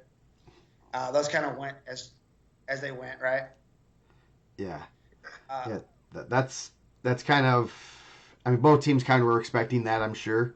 So, especially after the first 5 weights, they kind of. I'm sure that was kind of in their game plans. There was any surprises there. Well, I think even like the Gunnar Henry just getting a major, I'm sure they're looking at that as a dub too. Shout out to Gunnar Henry, had the air reversals too, right? Yeah. Yes, he had the nice air reversusals. Those are clean, right? Yes, and those things look like they're fresh out of the box. That's what I thought too, man. They are like the ones I had were pretty bright, and they must have made them a good material. And so yeah, they look good with the Brownsburg singlets too, because I mean they are straight Brownsburg purple. Yeah. So, so yeah, that was probably. I mean, Gunnar Henry, he's not salary. I don't think he's salary. I think that's a new one we got to use. If they pin a lot of people their salary, maybe Weems could teach him how to pin some people. Man, he's really good too. Yeah. I'm actually surprised he doesn't pin more people. Yes. The only thing he can pin, from what I've heard, is stickers. and he still has a tough time doing that. I think from the distraction that it took for someone to distract me, it took him way longer than it should have. Man, you think it's gonna fall off? They're already kind of feeling. Caden Brewer gets a fall. Maximus Forrester gets a fall. So now at that point, it's kind of rolling how they thought it was gonna go. I'm sure. Mm-hmm. Then Daniel Brown, and dude, we kind of said it, and everyone was like, "All right, sure." I was like, Daniel Brown's kind of had Trayvon Ducking's number. I think he's won maybe the last 5, maybe 6 in a row, and then gets a pin, which I did not see that. No. And then I mean, yeah, now it's I thought that 18. yeah, I thought that was gonna be a win. I didn't have a pin in my score. Yeah. So then it's 17 to 16, and you're like, oh boy, just after what Center Grove just did to Crown Point, you're like, this could be very interesting. And not like trash talking. So if it comes off as that, like feel free to text Joe and tell him that I'm a jerk. Even after like Brown got the stick, I don't feel like they had that same energy as it did when they were getting the dubs against Crown Point. hmm Like I didn't feel like they were celebrating the same way they were celebrating like when they were getting those wins. Yeah, Yeah. Like it just I don't know. It was still quiet. Like he got up and kind of like threw his hands up, and I was like, oh yeah, like, and everyone just kind of like gave a little. We were talking about golf claps, yeah. just like a little. Maybe it's more because they had the experience of wrestling Crown Point a couple weeks earlier, and they kind of knew where they had game plans for those matches, and I'm sure they had game plans here, but once you get, it's a little bit different in this situation. So, yeah, then Bell over Thrasher by pin. That kind of stopped the momentum. 120 was a really good match. Yeah. Well, a 13. Like I thought they saved some points there. Thrasher just wrestled well, and Bell's really good. Yeah. The stick. Malone and Dickman, good match, 3-0. There's a moment in there where they kind of went out of bounds. And, Dickman took some injury time, and that place was dead silent. Yeah, that was I think the trainer asked him if he was okay. Yeah, yeah. So that one was Dickman obviously did not look like he was himself after that, and gutted that one out. That was one that, I mean, you're looking at right there, still close match, and if he only had like what 5 seconds of injury time left. Not a lot. Yeah. So if he's not able to go on, or if he takes another injury time, what happens there? That's and Malone's a tough wrestler. Malone's throwing everything he can at him in that third period. I mean, that was what halfway through the second period. Yeah, something like that. So that was that one when you're looking at, that could have been a 9-point swing easily if he didn't. I mean, 5 seconds away from a 9-point swing, basically. Yeah. I mean, and shout out to Reverend Dickman, toughed it out. Yeah. Stayed in there. I mean, Malone is tough, man. He's third place for last year. He's the rabbit hunting and squirrel hunting champion of the world, according to his Al Smith paperwork. We've seen the pictures too. And I got picture confirmation. There was a lot of rabbits in there. The rabbit population in Monrovia is much lower. In Greenwood, I guess. Yes. So good match, but I mean it's tough, right? Yeah, the 4-hour break I think was tough too. Like that's a long time. Yeah, that's a long time to sit around and not do anything. Then what? 126. He gets hit for an unsportsmanlike there. I don't know what was said. Like it wasn't as quiet at that point, so I couldn't hear what happened. But I seen him like kind of there was a little chirping, which again I don't know if they went and shook hands afterwards. Maybe I didn't really watch that part. But I did watch that Fisher go over there, hit him for a team point. So it ends up kind of feeling like a major. Yeah. Yes, it was basically a major there. So then 126 Haynes over Brown. That was a little bit closer than the score indicated. Yeah, there were some weird situations in there. That stalemate real late. Like I actually thought Brown had the takedown real late there, and then they called a stalemate, and then like I think in that situation you probably gotta let that work through, right? Yeah. They trying to describe it. Brown was behind him, but Haynes had the leg and picking it up, and kind of a weird position, and the ref called a stalemate, which is not really what you want to call in that situation. So I was. I mean, it must have been the right call. Coach Swain's not afraid to go to the table. Yeah. I don't think he went to the table for that. That was a tough one, and then it really was a 4-3 match because Haynes got a takedown and 3 near fall at the end, so it wasn't really 10-3. I mean, it's 10-3 on the scoreboard, but shout out to Landon Yeah. Haynes. Uh, I don't think I'm breaking news. He probably had a pretty tough December. Yeah. I would say December wasn't a great month for him, and they're wrestling probably one of the tougher schedules in the country, maybe. And so I know they were talking about kind of getting some confidence back. You wrestle Henderson tough, get a dub against Homestead, and then beat a top 5 guy in Don Brown, who was just 4-3 with the guy that's ranked number 1. Yeah. So really good weekend for Landon Haynes. So that's good for him. Then Hockaday, Tech Fall over Eddie Goss. That was a really big surprise. Obviously, probably expected Hockaday to win. I probably would not have Tech Fall right now. Yeah, I thought Major. I know. I don't think we're breaking news here either. Jake hasn't wrestled a lot. He's been injured, or he maybe still is injured. I don't know. He didn't wrestle like he was injured this weekend. No, he didn't. If that's him at whatever percentage you want to put next to his name, that's pretty scary. Yeah. Whatever percentage he's wrestling at right now, even if you want to say conditioning wise, that he's murdered 2 Tech Falls and almost another Tech Fall. Eddie Goss got 3 medals, right? Yeah. Pretty good. Reynolds over Marcus Malone. And then Tommy. Parker Reynolds got two pins. He says the most pins he's ever got in a high school tournament. Jeez. I said, dude, I wanted to be like, even in sectionals and stuff, like that's wow. 2 pins with the tilt, with the cross wrist tilt. He's pretty good with that. And at that point, dude, you're just kind of seeing how high the score gets, right? Yeah. He also got a team point taken away. Too much emotion, celebrating too much. Yeah, he's like, should I go apologize to the official? I'm like, I don't think so. He kind of gave you the punishment for it. Yeah. That's a. I didn't really see too much there that should have been penalized. It wasn't. I don't think it was. Yeah, to me, to penalize for something like that is you have to do it on your opponent, and being happy that you win.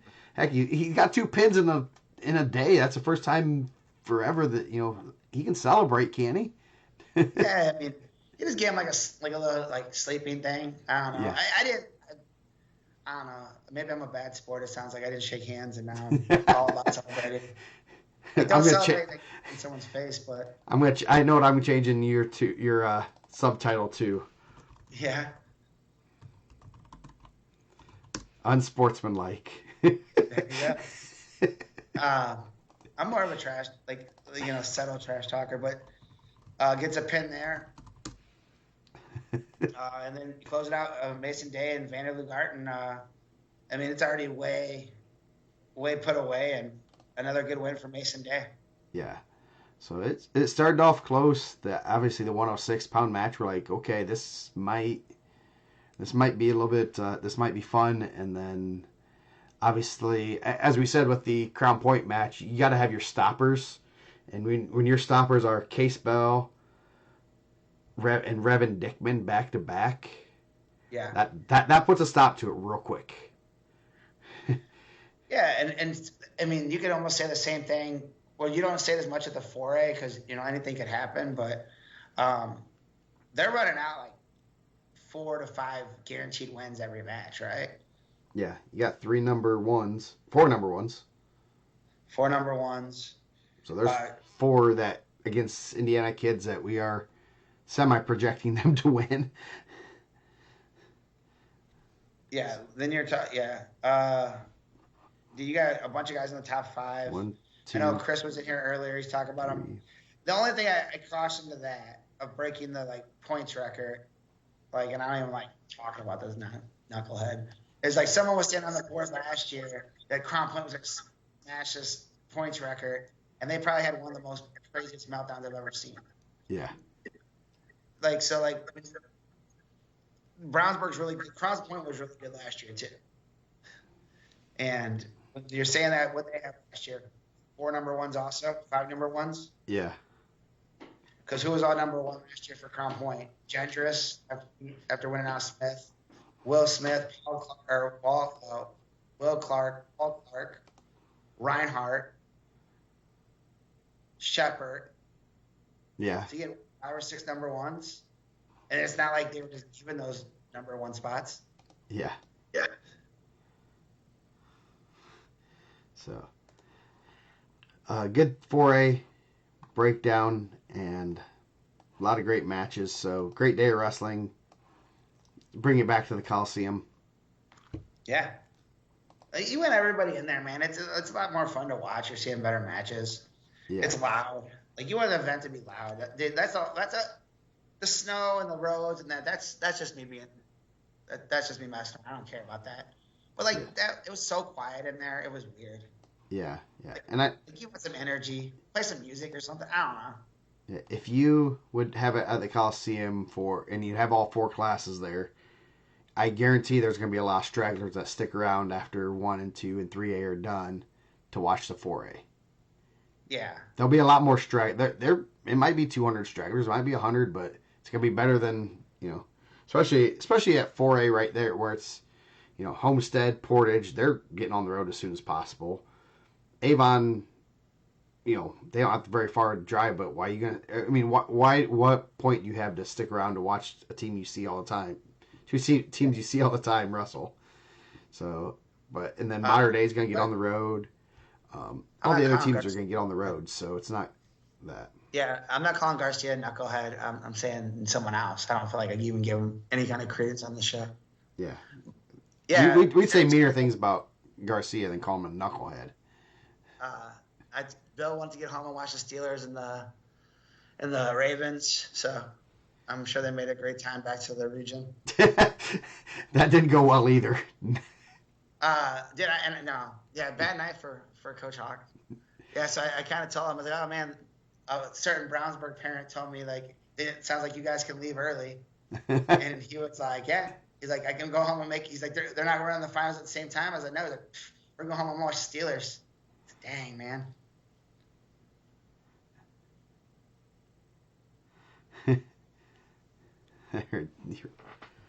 we can do a spotlight at the Coliseum. We can. I mean, if that's, it's a lot better spotlight. It actually lights up like the full mat, not like it's not gonna be like a partial moon. We'll center the mat in the Coliseum, and we'll use an IndianaMat mat. Yeah, I don't know, man. Like, did the spotlight make it a better event? No. Nah. I'm staying there to watch because of the wrestling, not because of the spotlight. Yeah. And then basically in the bleachers, you just had all the parents. So. Yeah. Yes. So. There was 28 families there. Yes. Do we want to rank our sports movies before we go on?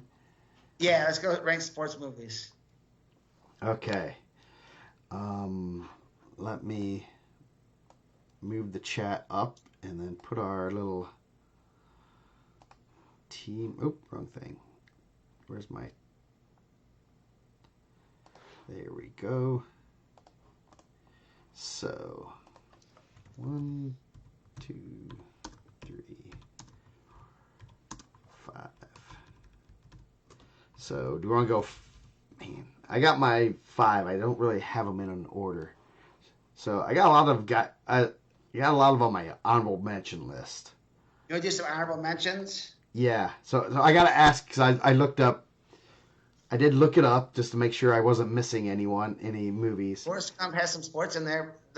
To me, Forrest Gump's probably the greatest Alabama football player to ever come out of there, right? Yes. Probably the smartest. Yeah, definitely the smartest. I looked at it. I looked it up, and so one of them had Dodgeball as a sports movie. Dodgeball could be they play the sport in there. Yeah, I had to laugh at that one. Are you more Globo Jim or Average Joe's? Average Joe's, obviously. But I thought that was kind of funny seeing that one on there. I did not expect, that was not one I kind of envisioned as a sports movie, but I guess, it's the underdog story, so. It is. There are some couple wrestling movies. Should we do honorable mention at the end? We'll do honorable mention afterwards. We do our top 5, and then we can give a couple honorable mentions. Yeah. Do you want to go 5 to 1? Okay. Go ahead and go with your first one. My number five, Yeah. I'm going with Happy Gilmore. Ooh, good one. I like Happy Gilmore. Anytime I go to a driving range, I'm definitely throwing at least one Happy Gilmore swing in there. I did some Happy Gilmore quotes the other last week when we were in uh, Florida, and we were golfing at this the Pop Stroke Golf, and it was kind of fun. I made some Happy Gilmore references. I'm pretty positive Rocco had no clue what it meant, but you can always do that. So, man, my number five. um, I got a top five. This is gonna be hard. Oh man, I don't want to put any of them five though. I'm gonna say Happy Gilmore also. Ah, I'm gonna. Yeah, dude, we should have went Bloodsport. Bloodsport, Mighty Ducks. Yeah, I like Happy Gilmore. I just don't. Yeah, it's a great movie. There's a second one coming out, right? I do. I've seen that. I'm excited for that. So I don't think we're gonna be too far on the same on the. There might be one more. I think I'd say we'd probably have the same, maybe. Okay. My number four, Benny already said it. Major League. Major League. Love Major League. That's a great movie. Yes, I had a lot of baseball movies on my list, and then that was on my honorable mention. I'll say that much. So Major League 2 also underrated though. yeah, yes, the money. That's a great movie. My number four is going to be Rookie of the Year. As a Cubs fan, that has to be a it has to be a top five movie. Hato. Yeah. And my ending, Hato hits a bomb. Yeah. Every time I watch Rookie of the Year, I just think of Ogre hitting nukes. Yes, that's a good one. I have to go with, as a Cubs fan, and it's Cubs convention week, so yes. What's your number three? My number three, Friday Night Lights. I like Friday Night Lights. Anytime someone tells me they're going to wrestle with an injury, I just think of Boobie Miles trying to go out there, get his knee tore up. Yes, that was on my list. That was a great movie, especially at the time when it came out, and that was a really good movie. My number three, Rudy. Man, I have Rudy on my honorable mention list. That's I feel like you're playing to the fans now. It's that time of year. No. I'm sure I've said this before, but my nickname in high school was Rudy. I didn't know that. You didn't know that? So it was mainly because the one time, it was my sophomore year, we were playing like a JV game, and the coach kind of jokingly said, "Hey, I'm gonna go put you at nose tackle." And I weigh 115 pounds or whatever. And I'm like, "Yeah, I know what to do. You just line up here, do this." So he's like, "Nah." And I'm like, "Come on, do it." So he puts me in. Like 3 plays later, I recovered a fumble. And so then since I was already a big Notre Dame fan, they started calling me Rudy.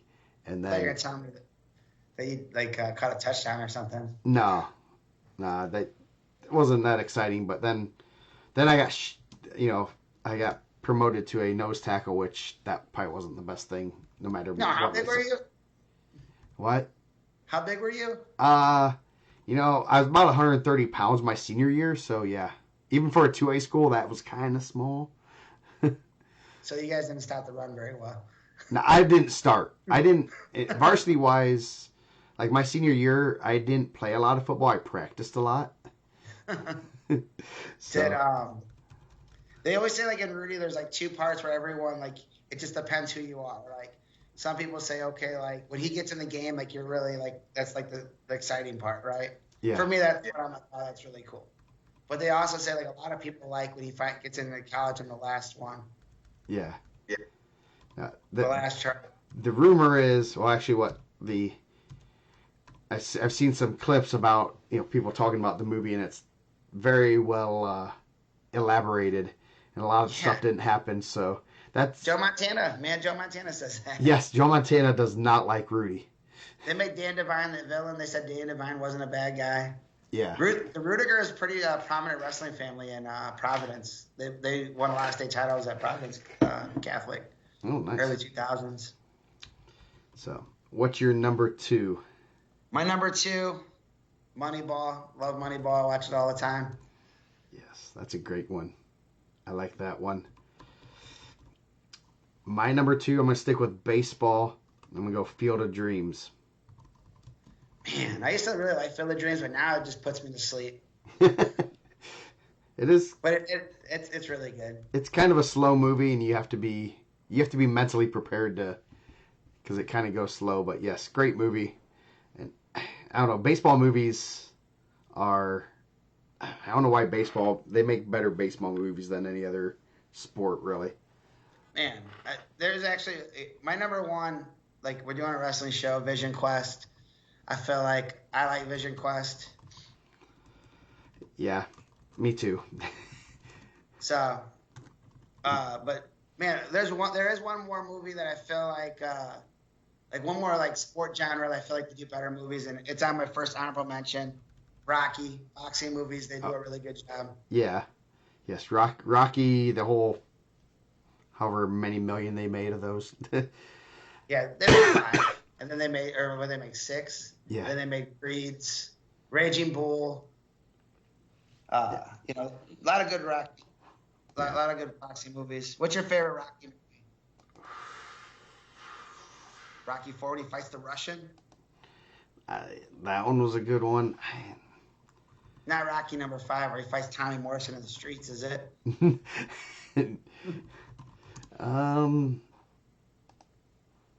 Probably 4's probably, going after the Russians. Yeah, I don't know. I mean, they all have their strong points, but yeah. I couldn't believe whenever Ivan Drago killed Chibs. Killed Chubbs. Chubbs. Are we mixing Rocky and Happy Gilmore now? So yeah, some of my honorable mentions, The Rookie. I don't know why that movie just like kind of gets me every time. The pitcher that coaching his high school team and then throws 100 and gets to the league.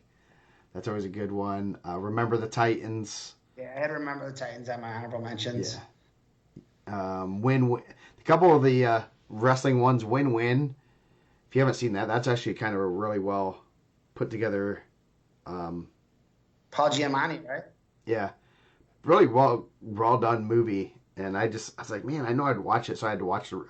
It's like I kind of forget a little bit of the plot line, and then I watched the trailer. That's good. Foxcatcher was kind of a weird. That was because we saw that in Munster in Chicago. No, we went to Chicago to see it. We seen Coach Tessa there too. Yeah, that was just a weird movie. So Slapshot's a good one too. Ron Davis, yep. Yeah.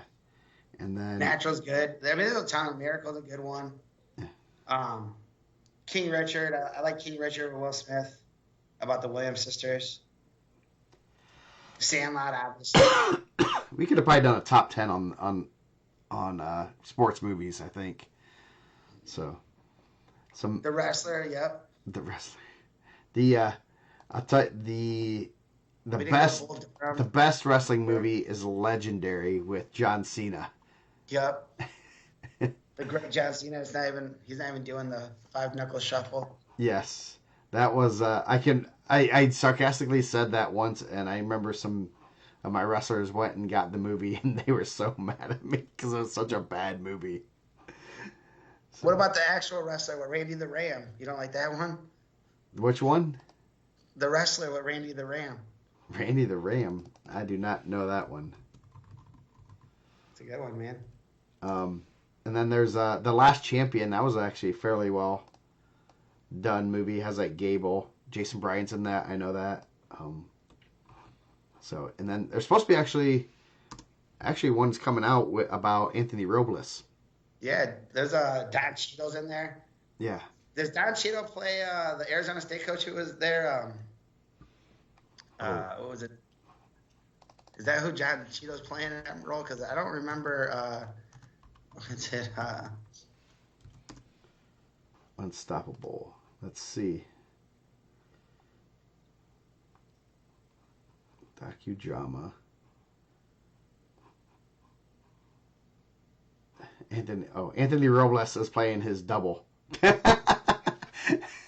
Probably makes sense. Yeah. J Lo's in there. Michael Pena's playing Bobby Williams. Or no, Don Cheadle is playing Sean Williams. Yes. But I think that's Or Sean that's Charles. Sorry, the, Sean Charles, their head coach. okay. Yeah, That's, that'll be a good one. So I know that's kind of been a little bit out and stuff. You see the previews, it looks like it's pretty well done. They had Johnny DeJulius was McDonough yeah, from sorry. Iowa, and he said he was on Flow the other day, and they said one of the things was he said before the matches the Iowa coach would always slap the wrestler, and he told like the directors like, yeah, you probably want to do that, to get to get some effect and be good for the movie. And he said probably the worst thing he ever did because they had to do like 15, 20 takes of this, so of him getting slapped and everything. And then he's like, it didn't even make the movie. So, man, still two topics left. Slow down there, Sarah. We'll take our time. So, anything else on movies? Any other good movies that we want to No, talk I about? thought that was all pretty good. I mean, sports movies are tough. Yeah. Like you can probably go genres and pick your favorite sports movie. Yeah, probably need to. Next time we'll just do like baseball or wrestling or something. That way you can get uh, more narrowed down. Or Olympic sports. So we're gonna do what, top 10, pound for pound. Yeah. We'll do our top 10 and then maybe we'll adjust it afterward with the other guys. Probably like via text tomorrow and stuff. Okay. Okay, one. That's pretty easy. Hockaday. Yeah. I'm on Jake Hockaday also. Okay, let's see. Oh, that's perfect. Okay, so number 2. Dickman. I'm also going Revan Dickman. Okay. Now it'll get a little dicey. I'm thinking we got basically 2 guys. Okay. Are we going to? I guess we need to just make a decision. Someone like Clinton Shepard, and even a Reinhardt type guy out with an injury, not wrestling this year. Do we include them or do we not? I think we do. Okay. So we have basically right now we have a who in our. My number 3 is easy. I'm even surprised that we're even.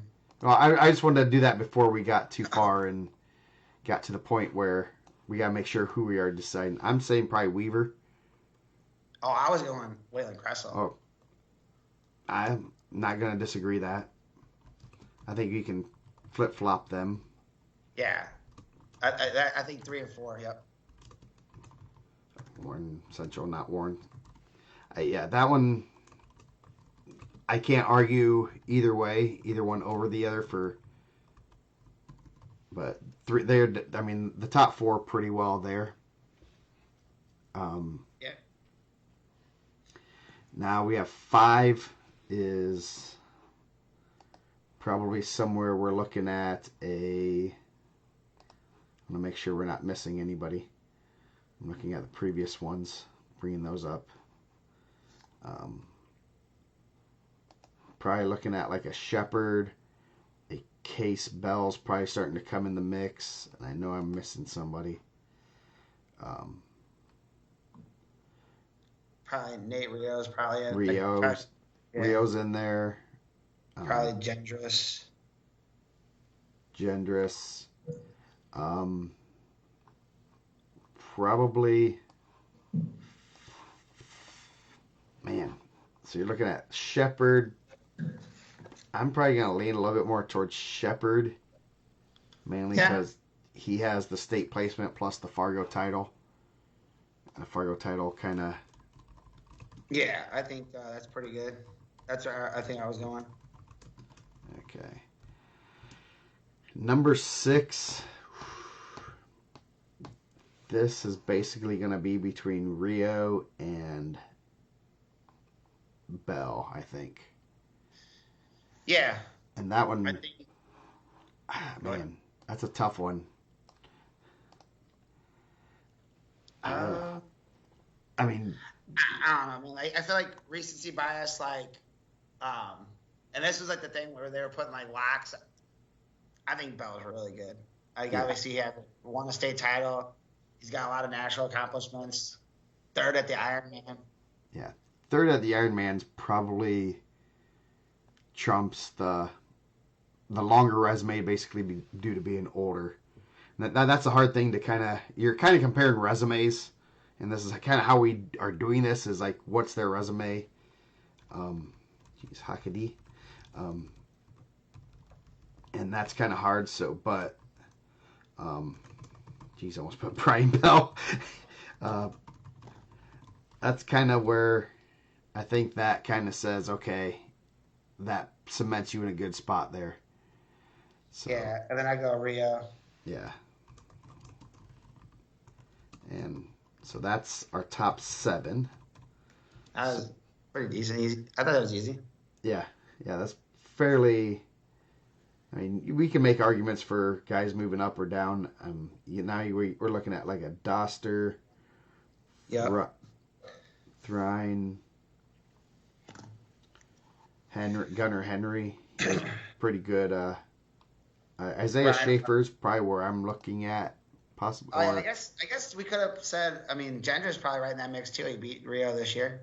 Yeah, Like, I guess we're not even going in head to head. yeah. All American. So probably change that to Gavin. I mean, I was trying to look at ranking stuff, just kind of see where you guys are at. oh jeez. And then I was gonna say, because Hybert's obviously had a really good career. He's had a lot of success, but Doster beat him, and so I was like, yeah. yeah. Where do we put Isaiah Schaefer? That's a good one to put in there. Placing at Ironman really kind of. I think someone said Reinhardt. I mean, Reinhardt was in the semis at Ironman or a couple years ago, right? Yeah. His sophomore year. Yeah, he Didn't was. Finished 6th. What did Schaefer finish this year? He finished 7th. So I mean, he was 7th there. 3-time placer, was a runner-up last year. That's a tough. I mean, you got him. You have Gunnar Henry. I think Henry's probably the next one with a little bit more national success. He's placed at Super 32. Yeah.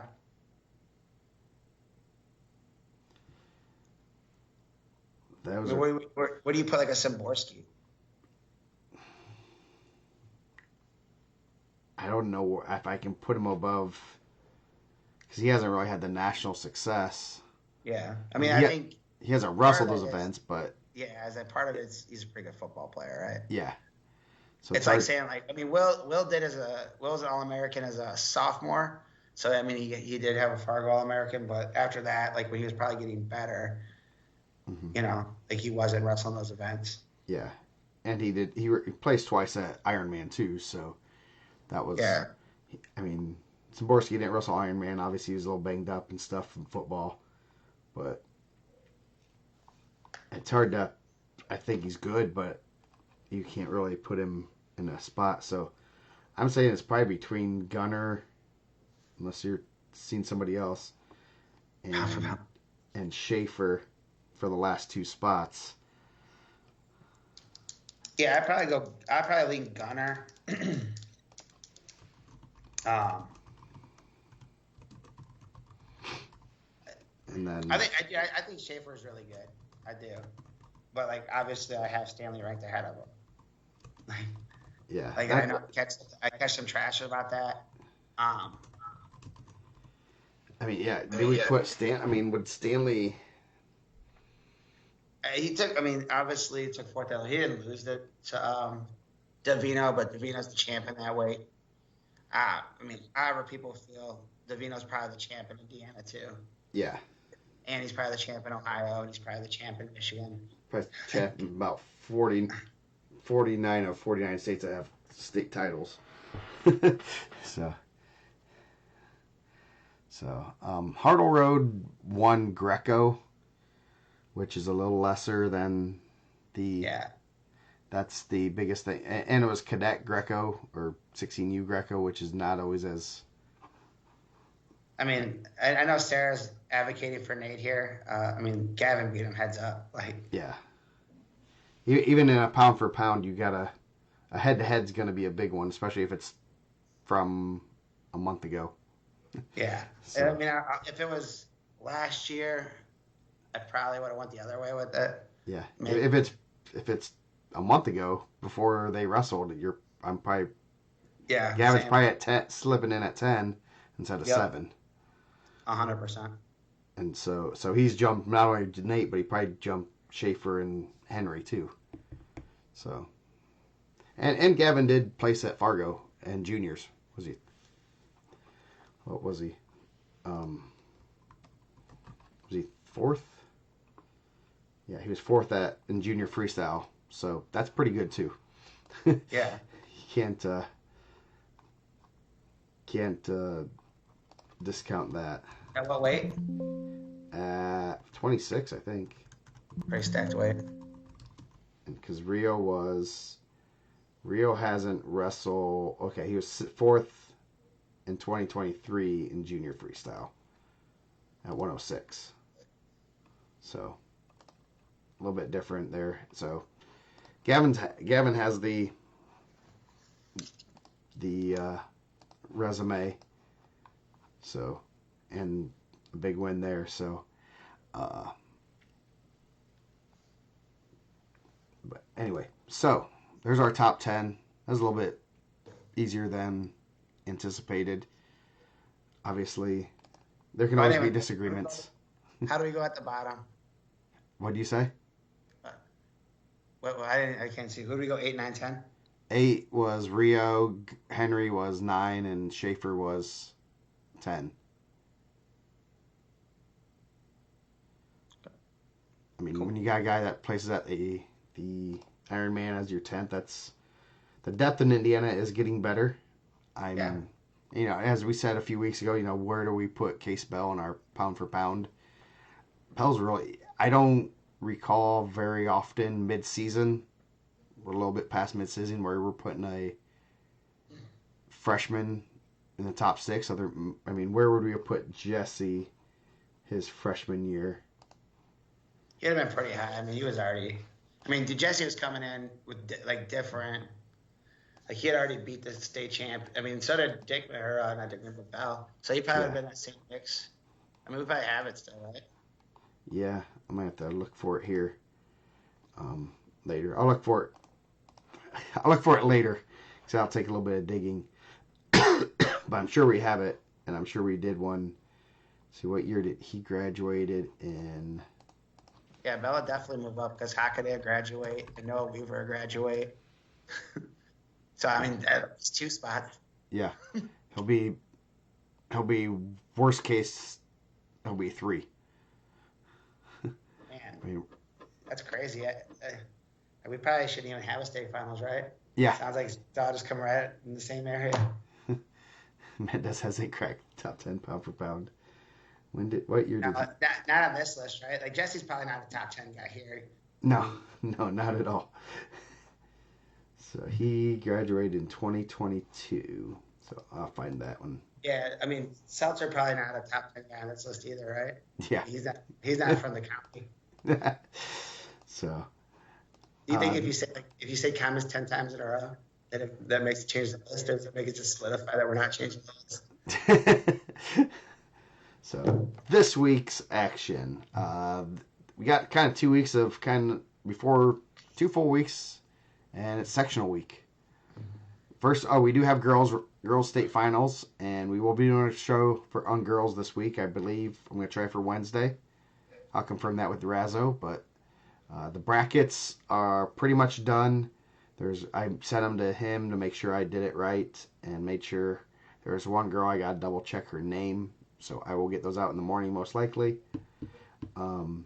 So we got a lot of conferences this next couple weeks, so should be some good matches. Dual meets this week.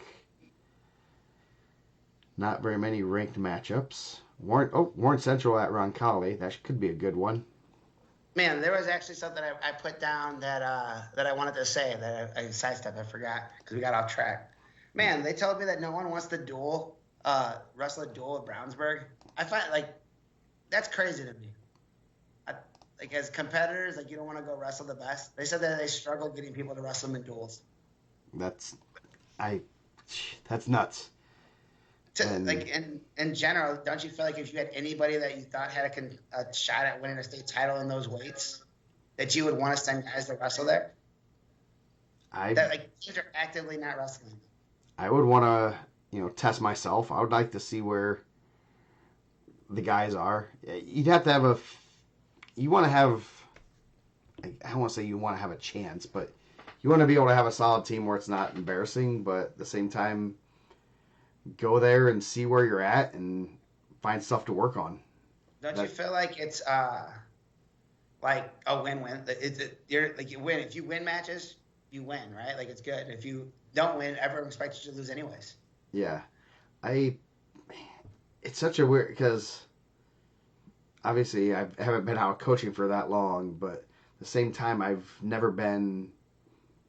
was never afraid to wrestle anybody, but there's also harder to say that right now with Center Grove, Crown Point, and is Valpo LC Wednesday a big duel?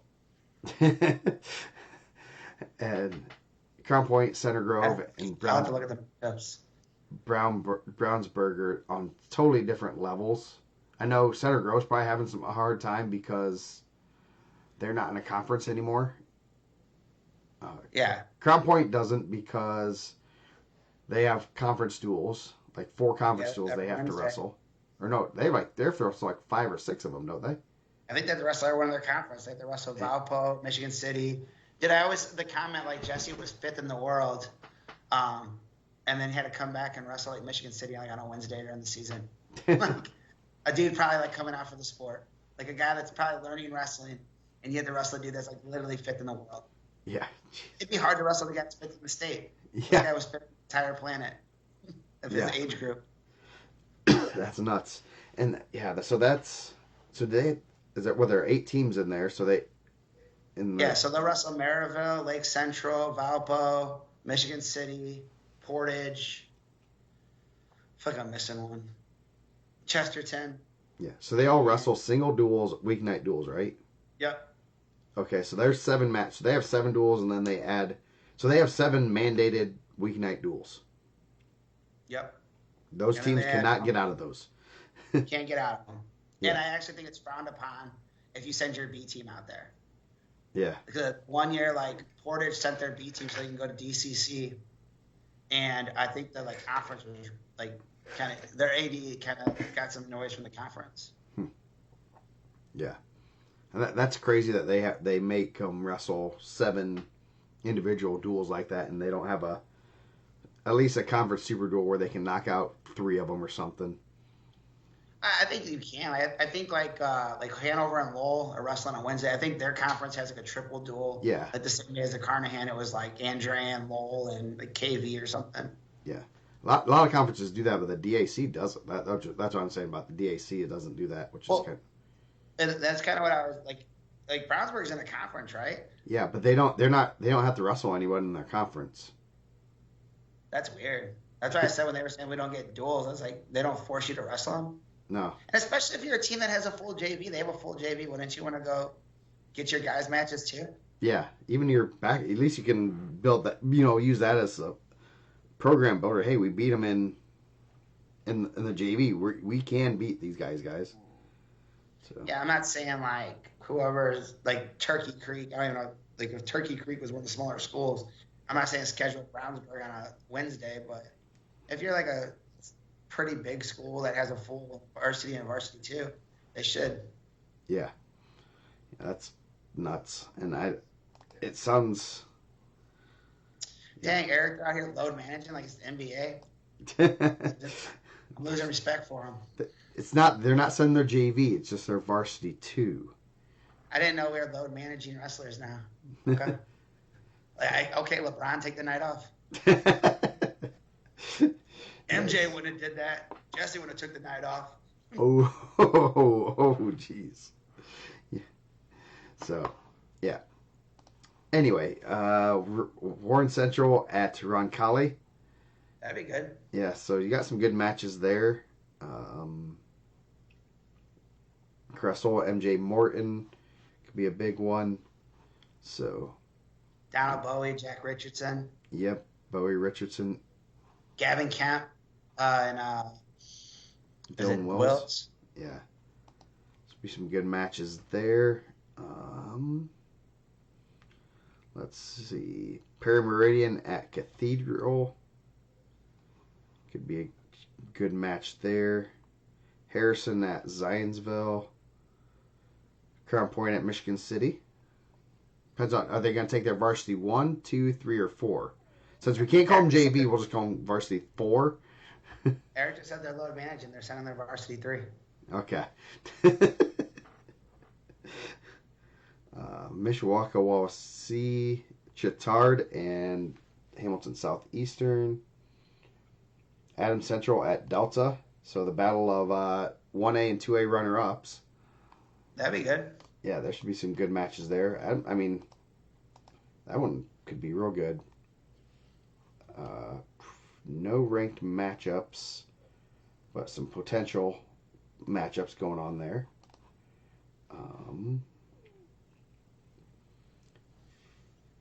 Modern Day at Wrights. That used to be a really big rivalry. I don't think it is now.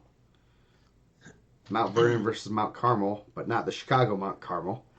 I say Mount Carmel coming to Indiana twice. Alex, you crazy, bro.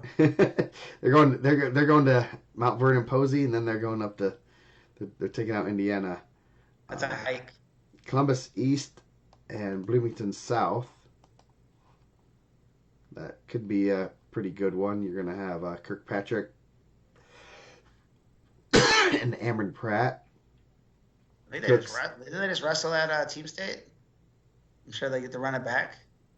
And they just wrestle in the quarters. Did they? Yeah. Cooksey and Cooper. Did they wrestle? I'm thinking they didn't. For some odd reason, did they? I thought they did. You might be right. If only there was a website for that. Yes. Called Track Wrestling. Yep. Yeah, they did. 42-24. So, yeah. I don't know why I totally blanked on that. And then Chicago Mount Carmel at Crown Point on Friday. Good little rivalry duel there. Yes. Both teams are going to probably come in with a little bit of anger and such. So that I bet Mount Carmel wants that one bad. Oh, yeah. They're going to probably sense that Crown Point's down a little bit and want to... I think there's a little friction going on there.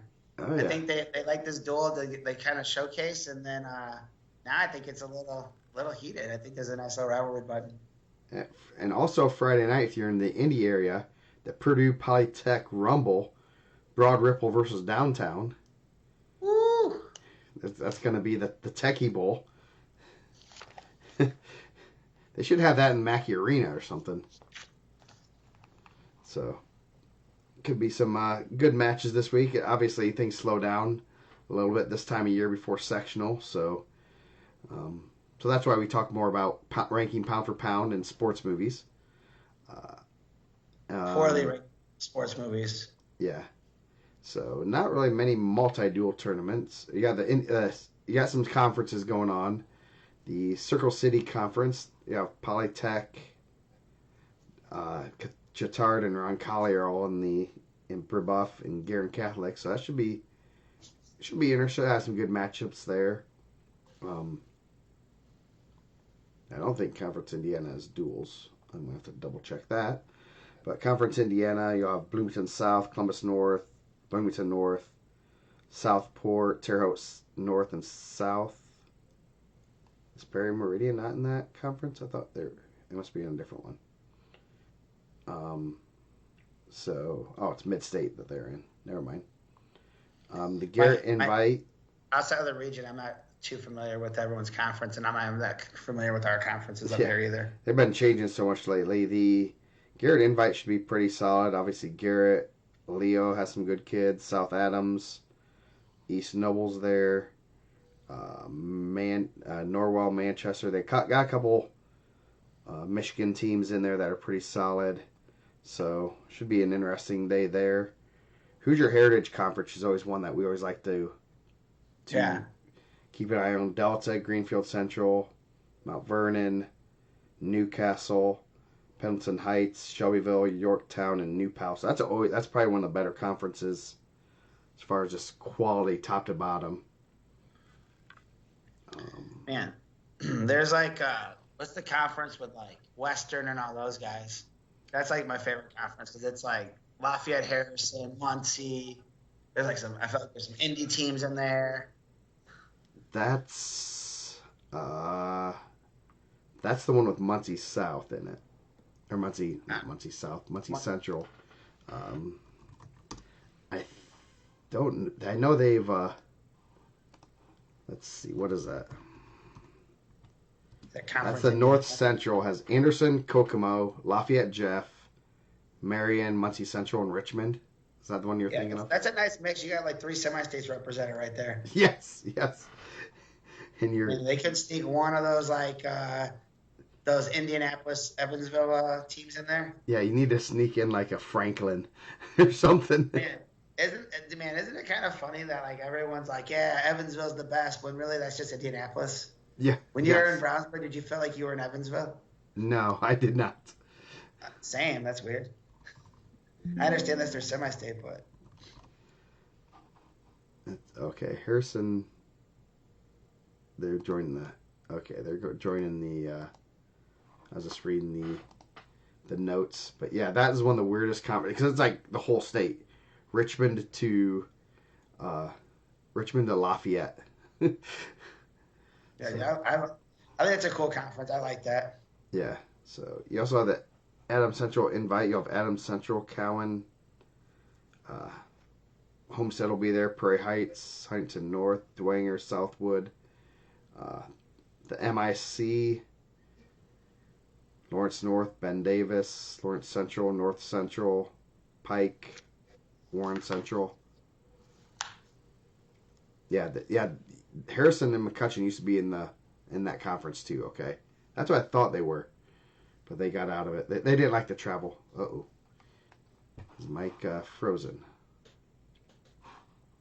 Oh, Mike has frozen on me. Come back, Mike. Fun times with technology. Oh, I hear you, but I don't see you moving. You there, Mike? Oh, there you go. Yeah, the internet was telling me I need to go to bed.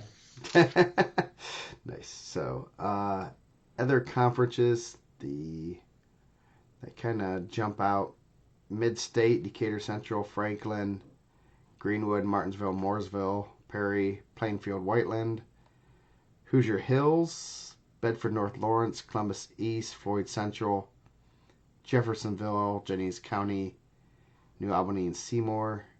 And here, the Hoosier Crossroads.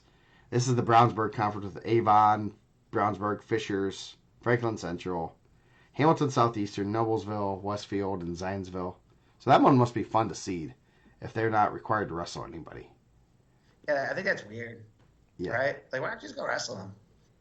Yeah, that I know they used to wrestle most of those I don't think, from Unless what there's I like can a, recall, I don't think they've wrestled all of those schools, but Brownsburg has wrestled many of them I mean, and that could be during the wrong. year. Maybe there's like some scheduling conflict. They don't wrestle during the week or something. Those other teams, I don't know. Yeah, a Like, and lot. if that's the case, then I'm sorry. I'm not familiar with your school's policies.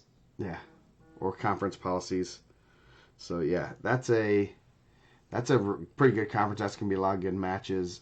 Northern Indiana Conference, which is about 90% of Northern Indiana schools. Bremen, John Glenn, Mishawaka Marion, New Prairie, Penn, South Bend Not Adams. not Mishawaka, or Mishawaka's not in there anymore. No, it's just Mishawaka Marion. They're like in the something Lakes conference now. Yeah, Northern Lakes. Yeah, South Bend Adams and Riley. I still have Clay in there. South Bend St. Joe, South Bend Washington. So it's a I good wonder if they'll change that conference next year when some of those other South Bend schools fold up or not close. I guess I don't say fold up makes it sound like worse. yeah, possibly would not surprise me. Southern Indiana Wrestling Conference will have a bunch of Southern Indiana teams, Milan and Switzerland County. Um, I already talked about the AC Invite. The Hoosier Conference isn't too bad. Usually, you got Hamilton Heights, Rensselaer, Tipton, Twin Lakes, West Lafayette, and Western. That's usually pretty solid, That's small, a cool conference. Yeah, that's split too. They got three different semi-states represented there too. Oh yeah, yes. So Central Indiana, they like to spread the wealth. So those are the big one. Well, Northwest Crossroads. Hobart and Lowell will see each other again. I'm sure they'll explain. They'll get the. This will be the round 3. True Yeah, victors. there you go. Tiebreaker. Yep. And then Adjustments and readjustments, right? yeah, and then the Duneland, which is always a good conference. Chesterton, Crown Point, Lake Central, LaPorte, Maryville, Michigan City, Portage, and Valpo. So Shout out to Maryville for winning the Lake County. yeah, that's won the county. Now they're winning they're going after the conference. So and then obviously Girls State will be going on Friday at the Cove. Pepsi Coliseum. No, it's not. It used to be. It was changed to the Covella. I don't even know what it's called right now. Did they seed it? Did they seed the girls' brackets? Corteva Coliseum. No, they didn't seed it. Same bracket format as IndianaMat or as Boise State. So It could be IndianaMat. yeah, we could seed it. But yes, I have my brackets right, the ranked brackets ready. I just gotta check on one name because Razzo said one person he has never seen her listed with a different last name, so I'm gonna probably find a way. Hopefully, it's a coach that I have contact with. Like, what's the real name, so that we can have it proper. It's not even it's Boonville, of course. So I'm gonna have to. He's like, I haven't seen her name listed as that until sectional. So Boone Vegas. Yeah. So I don't know that maybe she changed her name. We had someone change her name like sectional wise too a couple years ago in boys. I think there was like an adoption or something like that. So, could be lots of different reasons to change a name like that. So I don't know. Whew. So we got through the last few things pretty quickly. Anything else we want to talk about? Any other rants? I'm about to rant it out, man. I think good team states. I thought all sides did a really good job. Really excited. All the duels came down to the end. I know. I still like to see the round robin part. Maybe we don't have to do the lights off if you get to wrestle everyone 3 times. I guess we bring that up because that's only been discussed privately, but we should 4A is kind of weird because a lot of teams see each other, and you miss some matchups, and you almost Yeah. wonder if we did mini a mini trike-off where if you win the first round, you make the semis. Those 4 teams will round robin for 3 matches, and then the bottom 3 teams or bottom 4 teams round robin for the last 4 spots. And so then you would get the Crown Point Brownsburg, and then you get everyone would wrestle each other. It'd be one more round. So I don't know if Yeah.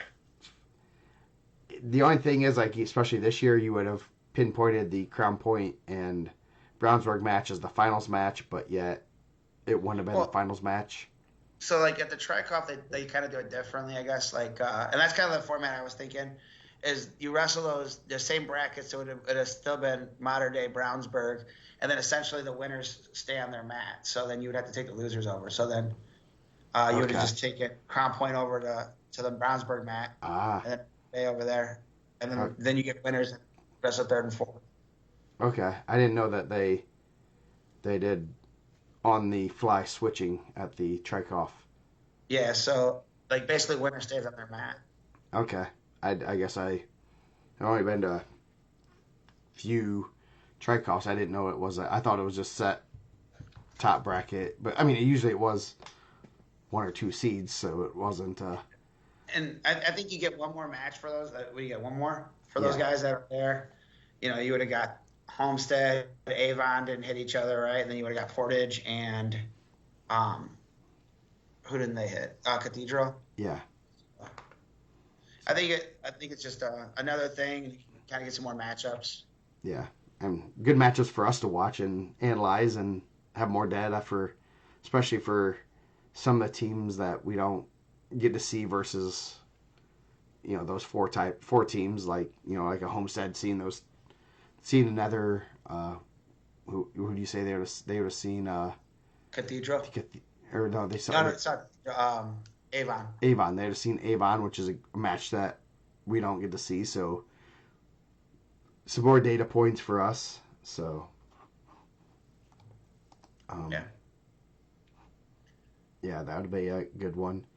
Uh, but yeah, maybe we have to propose that to the right person. So yeah, any I other? guess if that's what the coaches want. Yeah, that it'd be interesting to see what the coaches think about that. I think that would be. I mean, it'd be interesting to talk to them about and see what they think. I'm sure most of them. I'm sure the top 4 would say, yeah, I want another good match, but who knows? So Yeah. Good luck to all the girls competing this weekend. First IHSA state finals. I mean, I don't think it makes it less than the other state finals that they've competed in, but it's still cool to be the first. yes, should be some great matches, and we'll be highlighting those later in the week. So kind of looking forward to that. What is Hawkins? Oh, so anyway, we're gonna get going. We started a little earlier and still went long. So Not too long. We're getting done before 11 o'clock here, so midnight your guys' time. yeah, so I'll get a decent amount of sleep. So we will be. You still want to go Monday next week with the football game, or do you want to maybe push back to Tuesday? Yeah, we can push back. Okay, we'll push back. Plan on tentatively Tuesday next week. Slower week of wrestling, so um, let's see. Just double checking my calendar. Yeah, we don't have anything going on, so that should be good for me. Yeah, push back to Tuesday next week. I think a lot of people will watch the football game, especially because 2 semi-local teams are playing, and we don't want to. You guys can watch football instead of us. So, and things are slowing down a little bit, but we'll still have lots of stuff to talk about. So, with that, we're gonna get out of here, guys. See you guys next Tuesday.